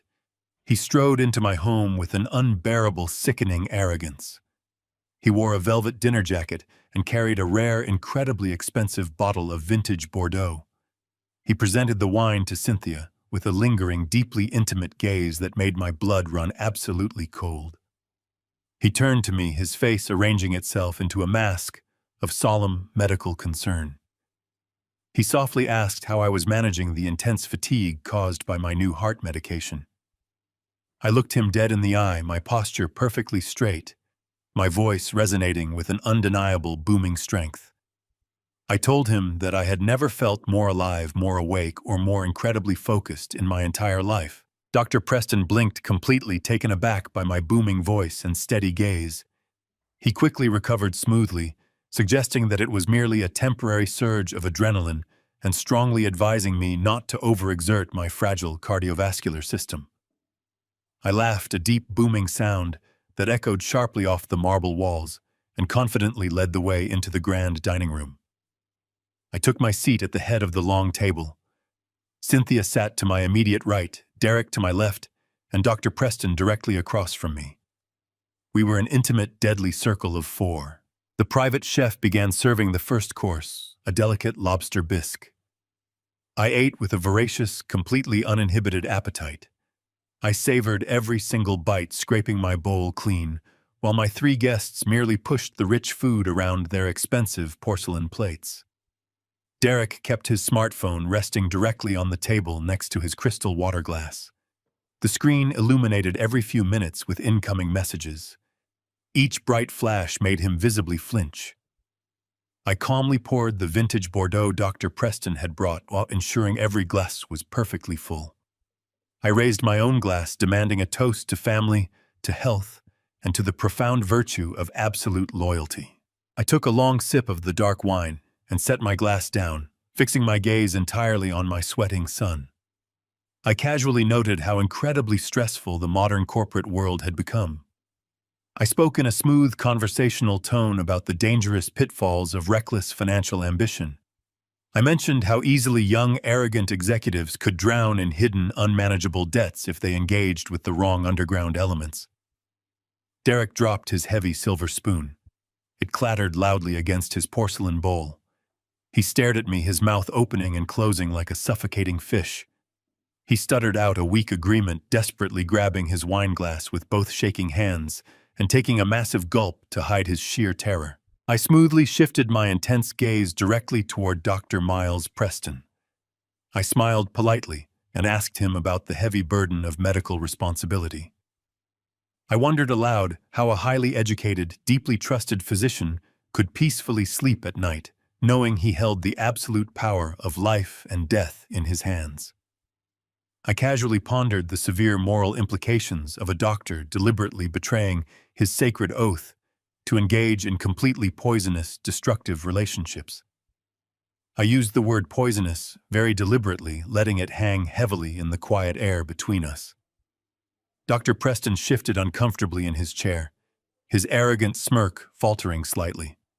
He cleared his throat and offered a generic rehearsed platitude about always prioritizing the profound well-being of his vulnerable patients. Cynthia tried desperately to intervene expertly, attempting to steer the heavy conversation back to lighter topics.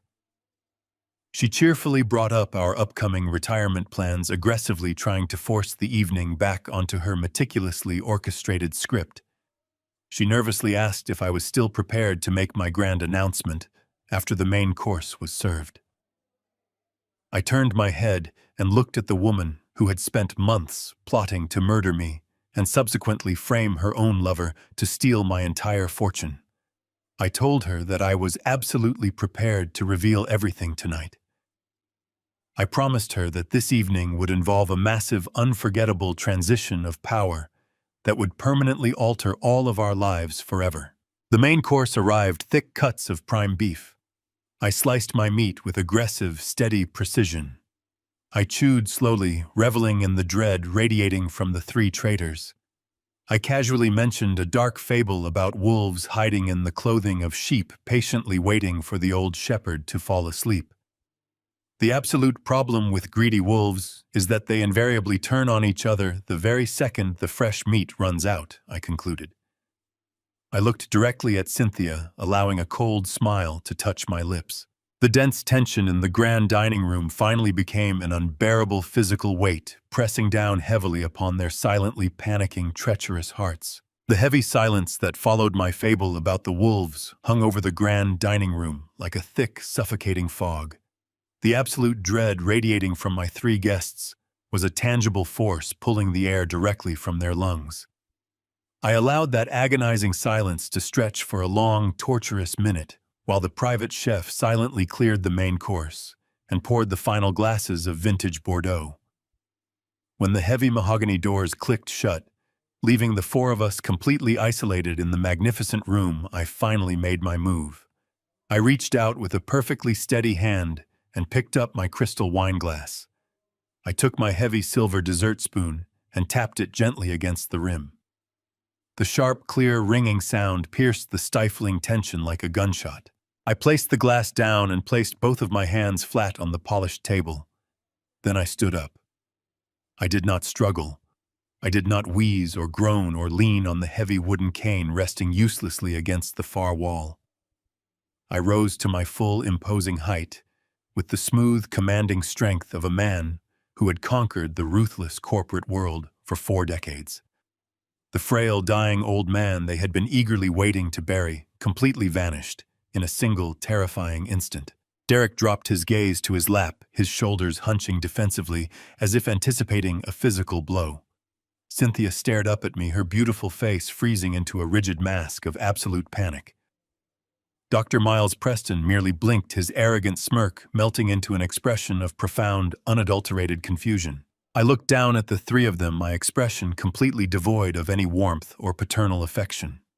I began to speak, my voice resonating with a deep, booming authority that commanded absolute attention. I told them that an anniversary is traditionally a time for profound reflection. It is a moment to look back on the shared history, the mutual sacrifices, and the bedrock of trust that supposedly binds a family together. I let my cold gaze slowly drift from my trembling son to my petrified wife. I continued, stating that a retirement is also a time for transition. It is the specific moment when a patriarch steps aside and officially hands the keys of his hard-earned kingdom over to the next deserving generation. I paused, letting the heavy weight of my words settle firmly on their shoulders. Derek let out a small, pathetic whimper, his shaking hands gripping the edge of the mahogany table as if the floor were suddenly dropping away beneath him. I reached down to the empty chair beside me and picked up the thick manila folder I had deliberately hidden there before the dinner began. I held the heavy file up to the light of the crystal chandeliers, letting them clearly see the official federal seals stamped across the front cover. I stepped away from the head of the table. I walked slowly and deliberately around the edge, my footsteps echoing sharply against the polished marble floor. I stopped directly behind Dr. Miles Preston. The cardiologist stiffened his knuckles, turning white as he gripped his linen napkin. He tried to turn his head to look at me, but a sudden, paralyzing fear kept his gaze locked completely forward. I raised the thick manila folder and dropped it with a loud, violent slap directly onto the center of his empty porcelain dessert plate. The heavy thud made all three of them physically jump in their seats. I leaned down, placing my hands on the high back of his chair, bringing my face right next to his sweating ear. "Dr. Preston," I whispered, my voice dripping with absolute freezing venom. "You are a brilliant cardiologist, but you are a completely terrible hitman." The doctor gasped, his entire body jerking violently as if he had just touched a live electrical wire. The last remnants of his arrogant, polished facade shattered into a million tiny, irreparable pieces. All the color instantly drained from his face, leaving his skin a sickly, terrifying shade of ashen gray. His chest began to heave with rapid, shallow breaths as his panic-stricken eyes darted frantically around the room. He slowly turned his head, looking past my imposing frame, and fixed a stare of absolute, unadulterated horror directly onto Cynthia. He was desperately seeking reassurance from the woman who had seduced him into this murderous conspiracy. He wanted her to tell him that this was just a terrible misunderstanding, a sick joke played by a paranoid old man. But Cynthia could not help him. She was staring at the thick folder on his plate, her blue eyes wide with a terrifying realization. She knew exactly what I had discovered. I stood up straight, commanding the room once again. I gestured toward the folder sitting in front of the trembling cardiologist. I loudly announced that the document contained the comprehensive results of an independent, highly classified toxicology screen conducted in Indiana just 3 weeks ago. I detailed how the report flawlessly isolated the synthetic, untraceable compound he had secretly formulated to artificially induce a fatal myocardial infarction. I watched the absolute terror consume him as I casually recited the exact chemical breakdown of the poison he had so arrogantly assumed would never be discovered. Miles Preston began to shake uncontrollably. He tried to speak, but his throat was completely dry. He stammered out a pathetic, broken denial, claiming that I was completely insane, that he had only ever prescribed standard, highly regulated heart medication to manage my deteriorating condition. I laughed, a harsh, unforgiving sound that offered no mercy. I told him that his pathetic lies were entirely useless now. I revealed that I possessed the high-definition audio recordings of the secret phone calls where his beloved Cynthia had coldly outlined the entire murder plot to her private attorney. I watched the devastating realization hit the doctor with the crushing force of a freight train. I slowly explained that Cynthia had never intended to run away to the French Riviera with him. I told him that she had deliberately kept his original handwritten prescription pads and the encrypted text messages detailing the poison.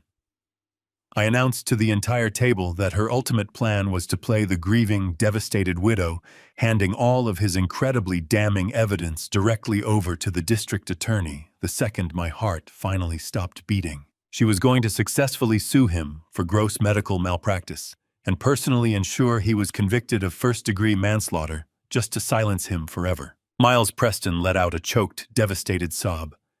The sheer magnitude of Cynthia's profound sociopathic betrayal broke his spirit completely. He slumped forward in his chair, burying his sweating face in his shaking hands. The brilliant cardiologist who had arrogantly plotted to end my life was now nothing but a pathetic, sobbing mess. He fully realized his entire future was completely destroyed by the very woman he loved. The grand dinner party had officially become an absolute slaughter. The trap was perfectly sprung, and there was no escape. I smiled coldly, finally bringing justice to this treacherous room. Before Cynthia could even attempt to open her mouth to articulate a single frantic defense, I reached down and retrieved the second thick manila folder from the empty chair beside me. I walked around the edge of the polished mahogany table, my slow footsteps echoing like the heavy ticking of a lethal countdown clock. I stopped directly behind my sweating, trembling son. I slammed the heavy file down onto his porcelain plate, shattering the delicate crystal water glass resting right next to it. Derek flinched violently, covering his head with his shaking arms, as if he expected the heavy ceiling to physically collapse on top of his miserable, guilty shoulders. "And you, Derek!" I said, my voice dropping to a low, terrifying rumble that vibrated intensely through the grand dining room. $4 million in underground cryptocurrency debt. You were actively embezzling massive amounts of capital from my firm through 12 completely fabricated offshore shell companies, just desperately trying to buy enough precious time while you waited for this pathetic cardiologist to finally stop my heart. Derek let out a pathetic, suffocated gasp. He stared blankly at the highly detailed financial ledgers spilling out across his dinner plate, exposing every single fraudulent wire transfer he had ever authorized. His face instantly turned a sickly, translucent shade of white. He looked up at me with tears streaming down his cheeks, opening his mouth to beg for a mercy he absolutely did not deserve. I immediately raised my hand, silencing his pathetic whimpers with a single commanding gesture. "Do not dare insult my intelligence by begging," I ordered coldly. "You sold your own father's life to quickly pay off violent street thugs.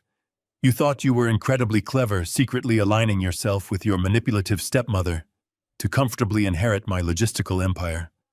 But you are nothing but a foolish, incredibly naive pawn in a much darker game." I turned my attention back to the head of the table, focusing my absolute burning fury entirely on my beautiful, treacherous wife. Cynthia was tightly gripping the edge of the long table, her knuckles stark white, her breathing becoming shallow and highly erratic. She knew the walls were rapidly closing in, but she had not yet realized the true absolute depth of her impending destruction. I reached into the inner pocket of my tailored charcoal jacket and pulled out a small, highly advanced digital audio remote. I pressed a single silver button. The sophisticated surround sound system I had custom installed in the dining room instantly crackled to life. Suddenly, Cynthia's own voice filled the large, quiet space, echoing off the cold marble walls with crystal-clear, undeniable clarity. It was the exact secret recording from her private closet, seamlessly captured just 24 hours earlier. We all listened together in absolute agonizing silence as her recorded voice coldly discussed my failing heart, confidently bragging to her ruthless private attorney about the fake 50% asset split. Dr. Preston abruptly raised his head, his tear-filled eyes widening in total disbelief as he listened to the woman he loved call him a completely spineless idiot. The pristine audio recording continued to play loudly, actively, broadcasting Cynthia's vicious plan to meticulously secure the original, handwritten prescription pads and the highly encrypted text messages. Her recorded voice dripped with arrogant malice as she proudly detailed her brilliant strategy to hand the doctor directly over to the aggressive district attorney, fully intending to sue him for gross medical malpractice and frame him for first-degree manslaughter. A horrifying, strangled sound violently escaped the doctor's throat.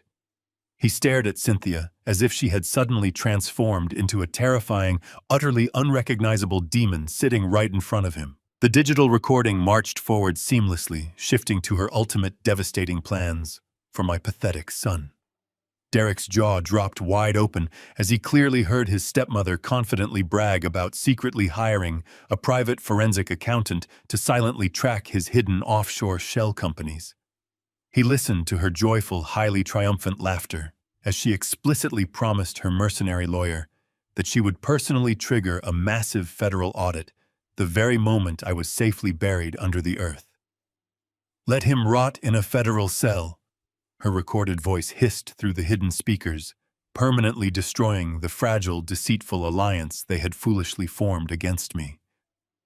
The lengthy audio file finally ended with a sharp, heavy click, plunging the lavish dining room back into a thick, suffocating silence. I slowly walked back to the head of the long mahogany table standing over my completely paralyzed wife.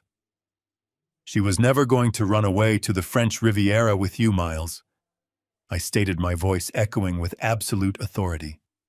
"She was going to perfectly frame you for my premeditated murder, specifically ensuring you spent the remainder of your natural life rotting inside a maximum security federal prison just to silence you forever. And you, Derek," I said, turning my piercing gaze to my hyperventilating son. "She had the federal fraud division on speed dial. She was fully prepared to permanently lock you in a federal cage the very day my lifeless body went into the ground. She orchestrated this entire massacre to easily walk away with 100% of my entire estate." The profound shock hanging in the brightly lit room rapidly mutated into a volatile, incredibly explosive rage. Dr. Preston lunged aggressively forward with his trembling hands violently grabbing the sharp edge of the heavy wooden table.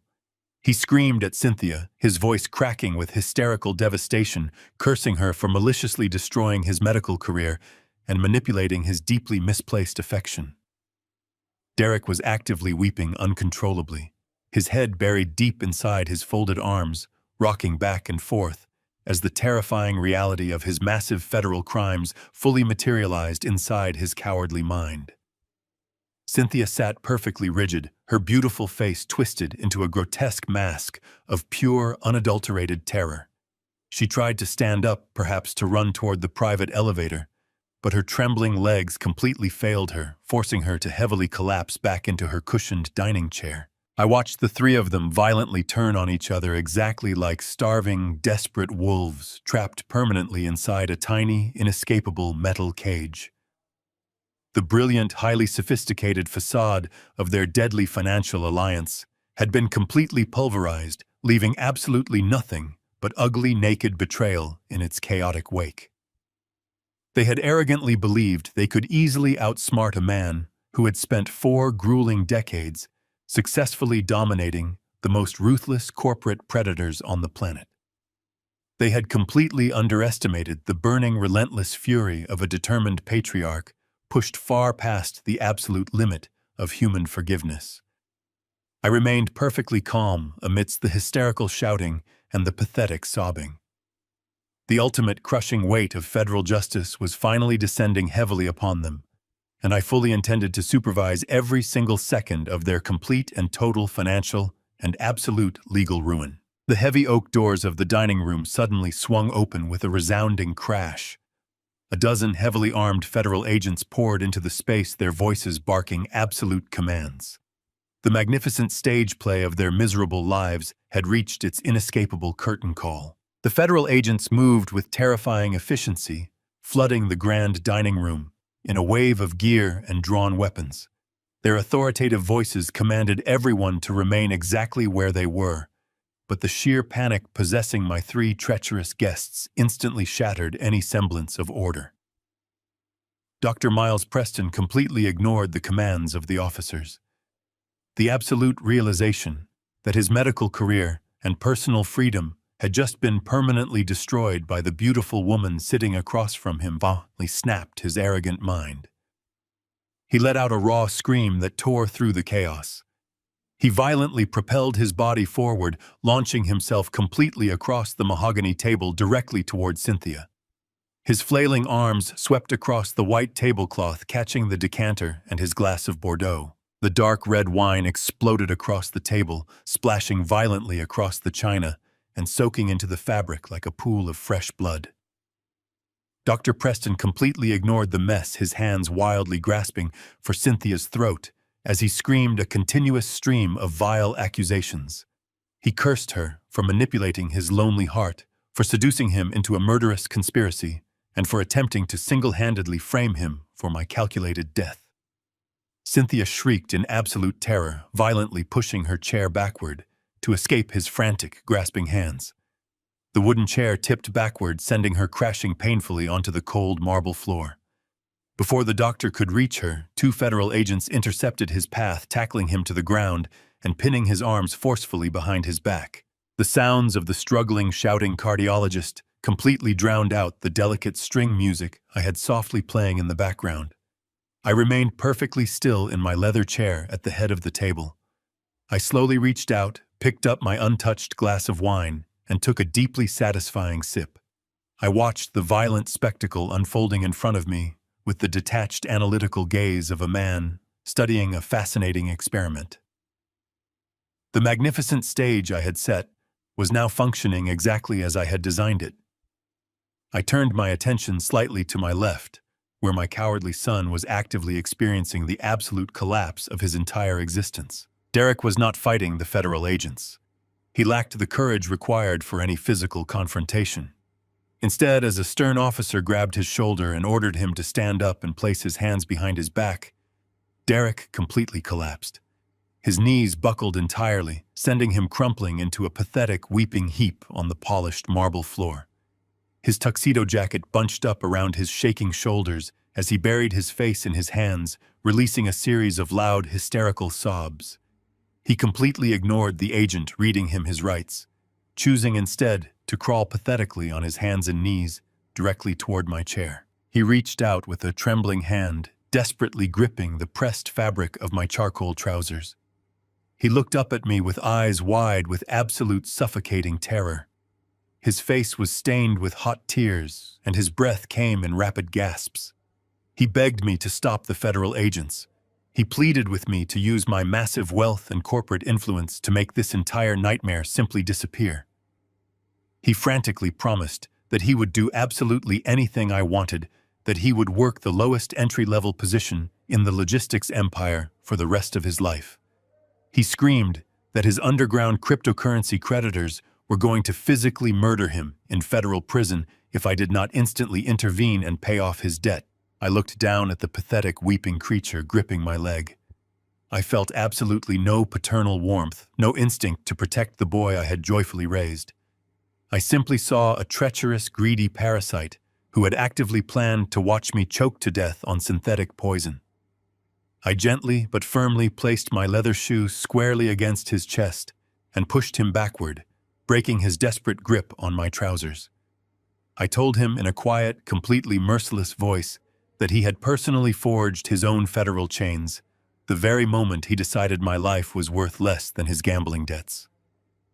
2 federal agents immediately stepped forward, grabbing Derek by his arms and hauling his limp body up from the marble floor. They quickly secured heavy steel handcuffs around his trembling wrists. Across the dining room, Cynthia had finally managed to scramble to her feet. The beautiful, elegant mask of the perfect hostess had completely melted away, leaving behind the ugly, desperate face of a trapped sociopath. Her emerald gown was torn at the hem and deeply stained with the spilled red wine. She completely ignored the federal agent attempting to read her rights. She turned her wild, panicked eyes directly toward me, her face contorting into an expression of pure hatred. She opened her mouth and unleashed a torrent of vicious, screaming curses that echoed sharply off the high penthouse ceiling. She called me a vindictive, paranoid old monster. She screamed that I absolutely deserved to die for treating her like a corporate accessory for 20 years. Her desperate shouting quickly shifted from angry insults to frantic, incredibly pathetic legal negotiations. She wildly turned her attention to the lead federal agent, desperately claiming that she possessed absolute, undeniable legal immunity. She frantically shrieked that she was working as a brave corporate whistleblower. She falsely claimed she had secretly gathered the evidence against Derek and Dr. Preston with the noble intention of handing it directly over to the authorities. She loudly insisted she was completely innocent of any actual conspiracy and was merely playing along to gather the necessary forensic proof. The lead federal agent, a tall, imposing man with a stern expression, simply stared at her with complete, unfiltered professional disgust. He calmly informed her that they had already spent the entire morning reviewing the high-definition audio recording captured inside her private closet. He explicitly noted that her secret, highly detailed conversation with her ruthless private attorney completely destroyed any possible claim of innocent whistleblowing. He smoothly recited her own recorded words back to her, reminding her that she had explicitly planned to wait for my heart to stop before framing the doctor and destroying my son. The absolute realization that her own brilliant sociopathic trap had been used perfectly against her finally silenced her frantic screaming. Cynthia stood completely frozen in the center of the ruined dining room, her mouth opening and closing silently, like a suffocating fish. The cold, heavy steel handcuffs clicked loudly around her delicate wrists, securing her permanently to the harsh, unforgiving reality of her own monumental greed. I remained comfortably seated at the head of the destroyed mahogany table, slowly swirling the dark vintage wine inside my crystal glass. The intoxicating aroma of the expensive Bordeaux mingled perfectly with the heavy, deeply satisfying scent of absolute justice. I took another slow, deliberate sip, letting the rich flavor wash over my tongue. I sat back in my heavy chair and peacefully watched the federal agents forcefully drag the three miserable, broken monsters out of my penthouse, completely clearing my life of their toxic, murderous presence forever. The heavy oak doors of the dining room suddenly swung open with a resounding crash. A dozen heavily armed federal agents poured into the space, their voices barking absolute commands. The magnificent stage play of their miserable lives had reached its inescapable curtain call. Leading the charge was Mitchell Crawford, my brilliant lead attorney, walking shoulder to shoulder with the district attorney. Mitchell adjusted his tailored suit jacket and offered me a brief, deeply respectful nod. The absolute chaos of the federal raid swept across the polished marble floor. The commanding shouts of the tactical officers echoed with deafening volume, instantly shattering the remaining tension. The brilliant trap I had painstakingly designed was finally snapping shut upon them completely now.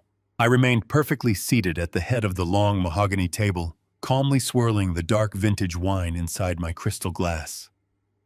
Dr. Miles Preston threw his shaking hands directly into the air, his arrogant face completely devoid of any remaining color. He stumbled backward away from the imposing federal agents, desperately stammering out a frantic sequence of pathetic denials.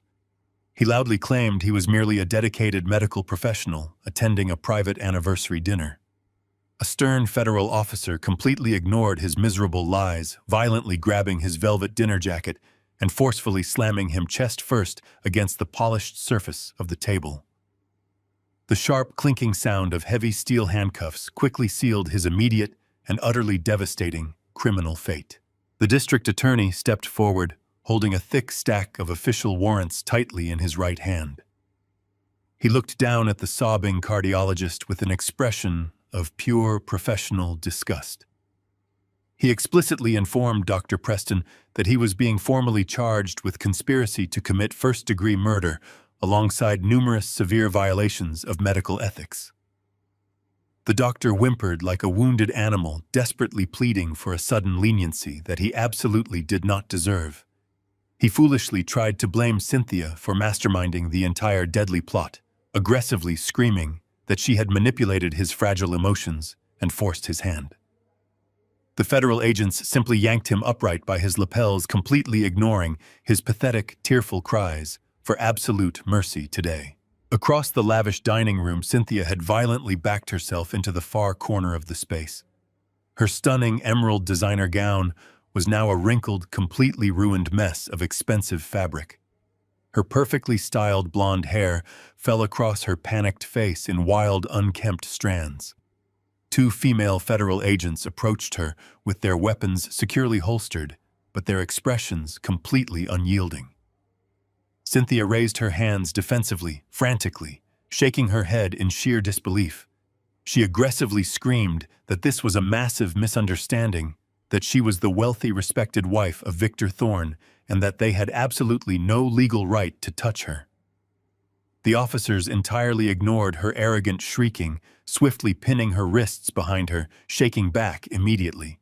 The cold, heavy steel handcuffs clicked securely into place around Cynthia's delicate wrists, echoing sharply through the chaotic penthouse. She let out a piercing, hysterical shriek, thrashing her body aggressively against the firm grip of the trained federal officers. Mitchell Crawford stepped gracefully forward, holding a pristine legal document directly in front of her tearful eyes. He calmly informed her that she was facing federal charges for attempted murder, extensive wire fraud, and grand conspiracy. Cynthia spat a vicious curse directly at his face, her pristine facade completely replaced by the savage desperation of a cornered predator. She turned her furious, tear-stained face toward the head of the table, locking her blazing blue eyes directly onto my calm expression. She demanded that I stop this ridiculous madness immediately, desperately insisting that I still deeply loved her, despite her monumental mistakes. I placed my crystal wine glass down on the polished mahogany surface, my movements slow and incredibly deliberate. I looked directly into her panicking eyes and explicitly told her that the only thing I truly felt for her now was profound, unadulterated pity. I clearly explained that her immense greed had permanently blinded her to the absolute reality of her impending destruction. The district attorney signaled the two female officers, instructing them to forcefully remove the struggling prisoner from the luxurious premises. Cynthia kicked and screamed hysterically as they aggressively dragged her beautiful designer gown across the marble floor. The loud, frantic sound of her hysterical screaming rapidly faded as the federal agents forcefully maneuvered her into the private elevator waiting in the grand foyer. Dr. Miles Preston was the very next traitor to be physically removed from my magnificent home. The arrogant cardiologist was completely broken, crying uncontrollably as two large officers marched him roughly past my chair. He did not possess the remaining strength to even look at me.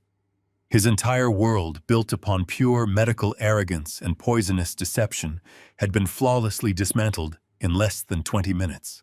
The heavy elevator doors chimed and smoothly closed, taking the weeping doctor directly down to the waiting police cruisers, parked far outside the towering Chicago skyscraper, completely now. Mitchell Crawford calmly walked over to the head of the dining table, pulling a sleek leather chair out and taking a seat directly beside me. He placed his pristine leather briefcase upon the mahogany surface and offered a deeply satisfied smile. He quietly noted that the extensive federal operation had been executed with absolute, uncompromising perfection. The district attorney stood nearby, quietly observing the immense wreckage scattered across the luxurious penthouse. He politely nodded in my direction, acknowledging the highly classified cooperation I had seamlessly provided to his elite criminal division over the past 3 agonizing months. We had silently built an impenetrable, devastating legal case against the two murderous conspirators, trapping them perfectly inside their own immense criminal hubris. I took another smooth, incredibly satisfying sip of my vintage Bordeaux, letting the dark wine wash the lingering taste of betrayal from my tongue. I looked at Mitchell and firmly thanked him for his unwavering, absolute loyalty during this exceptionally difficult transition period. He respectfully bowed his head, officially stating that taking down such arrogant parasites was the absolute highlight of his long legal career. I turned my calm gaze back toward the sprawling, silent dining room. The heavy rain continued to furiously beat against the massive floor-to-ceiling windows, completely masking the chaotic police sirens wailing loudly down on the dark, rain-slicked Chicago streets. The intense, suffocating tension that had previously poisoned the air was completely eradicated.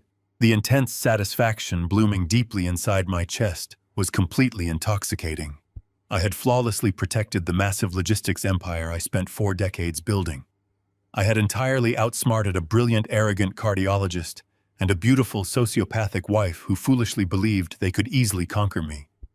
The pathetic, dying old man they had eagerly planned to bury was absolutely nothing but a magnificent, incredibly deceptive illusion. I stood up from my leather chair, feeling stronger and more profoundly alive than I had in 20 years. I walked slowly over to the sprawling glass windows, gazing down at the glowing city lights shining brightly through the pouring rain. My dangerous, highly orchestrated trap had flawlessly concluded. The Grand Empire was finally secure. As the federal agents aggressively hauled my screaming wife and the sobbing cardiologist toward the heavy oak doors, I raised my right hand in a sharp, commanding gesture. The lead agent paused, looking back at me with a questioning gaze. I calmly pointed my finger directly at my son, who was currently curled into a pathetic, trembling ball on the polished marble floor. I instructed the federal authorities that they could take Dr. Preston and Cynthia away immediately, but they were to leave the boy with me. The lead agent nodded silently, fully understanding the complex parameters of the immunity deal my legal team had ruthlessly negotiated earlier that morning. An agent stepped forward, grabbed Derek by his shaking shoulders, and unlocked the heavy steel handcuffs with a loud metallic click. The heavy oak doors finally slammed shut, cutting off Cynthia's desperate, venomous shrieking, plunging the ruined dining room into a thick, suffocating silence. Only Derek remained. He stayed on his hands and knees, staring blankly at the dark red wine pooling across the expensive marble floor.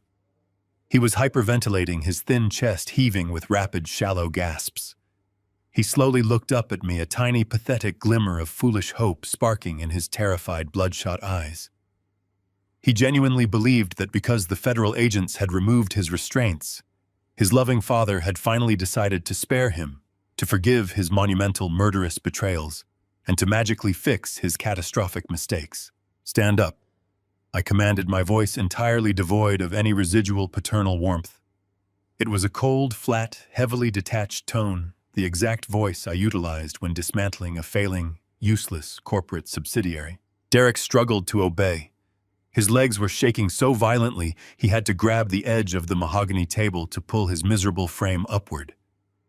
He stood before me, his expensive tuxedo wrinkled and deeply stained, his face a portrait of absolute, unadulterated cowardice. He opened his mouth, preparing to offer another endless stream of pathetic, weeping apologies, but I immediately cut him off. "You are officially terminated from your position as the Chief Operating Officer of my logistics empire, effective immediately." I stated my words, falling upon him like heavy stones.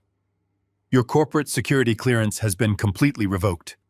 Your digital access to the main servers, the offshore accounts, and the international ledgers has been permanently severed. You no longer possess any authority, any title, or any association with the company I spent 40 years bleeding to build." Derek swayed on his feet, his jaw dropping open. "Dad, please," he whimpered, a fresh wave of tears spilling down his pale, sweating cheeks. "You cannot just cut me off. The cryptocurrency debt is massive. Those men, they do not care about excuses. They will literally end my life if I do not transfer the capital by midnight tonight."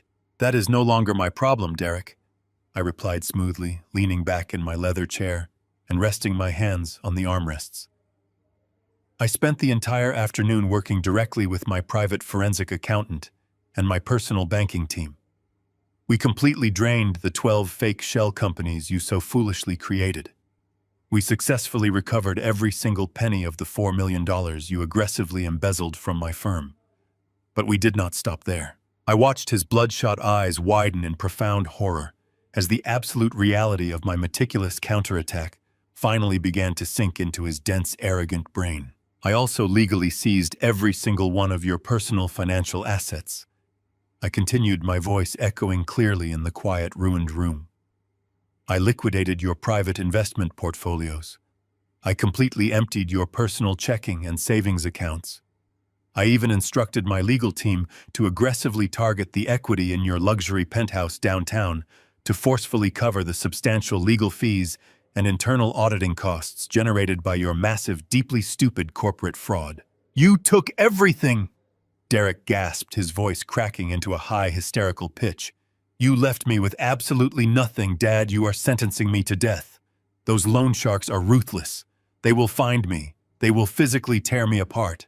I am not sending you to federal prison, Derek, I said, leaning forward and locking my cold gaze directly onto his terrified, weeping face.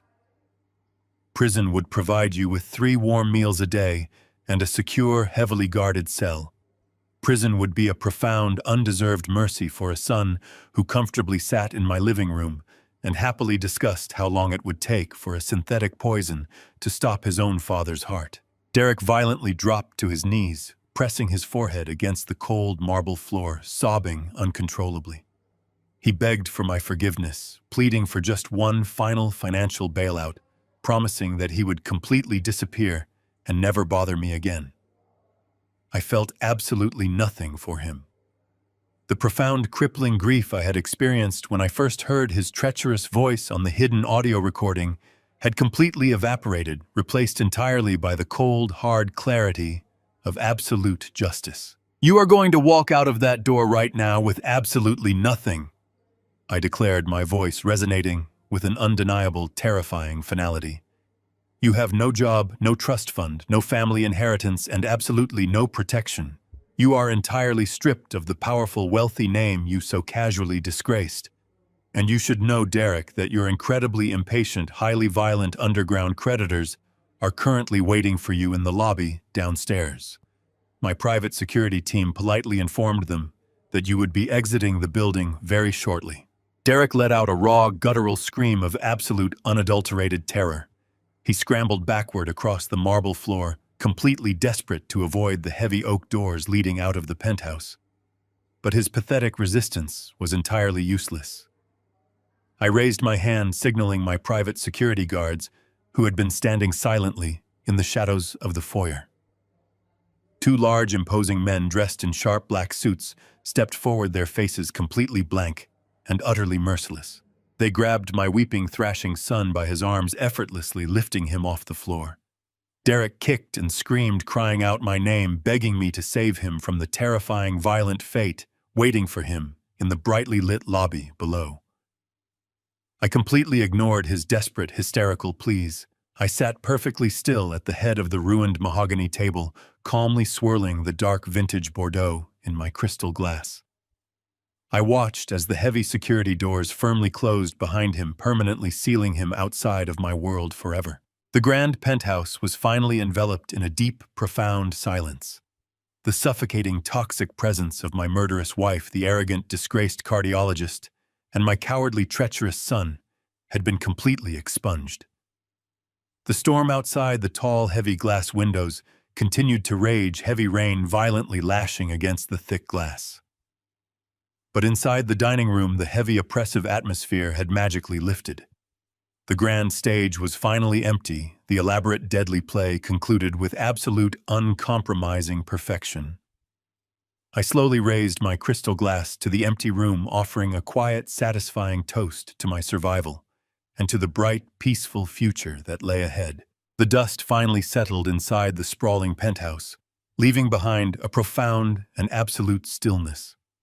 The magnificent mahogany dining table, once set for a treacherous celebration, now stood completely empty, bearing only the faint stains of spilled wine and shattered crystal. I walked slowly through the massive living space, savoring the crisp, quiet air that had previously been choked by lies and venomous ambition. I stepped through the heavy glass doors and walked out onto the expansive terrace. The fierce storm had finally broken, leaving the night sky incredibly clear and shockingly cold. I stood by the sleek metal railing, looking out over the glittering, sprawling skyline of downtown Chicago. The brilliant city lights stretched endlessly into the dark horizon, a beautiful testament to resilience and enduring strength. I stood there for hours, simply breathing in the chilly air, watching the countless headlights far below, moving like tiny insects through the beautiful, sprawling city. I breathed deeply, filling my lungs with the freezing night air. I was alone. I had no family left.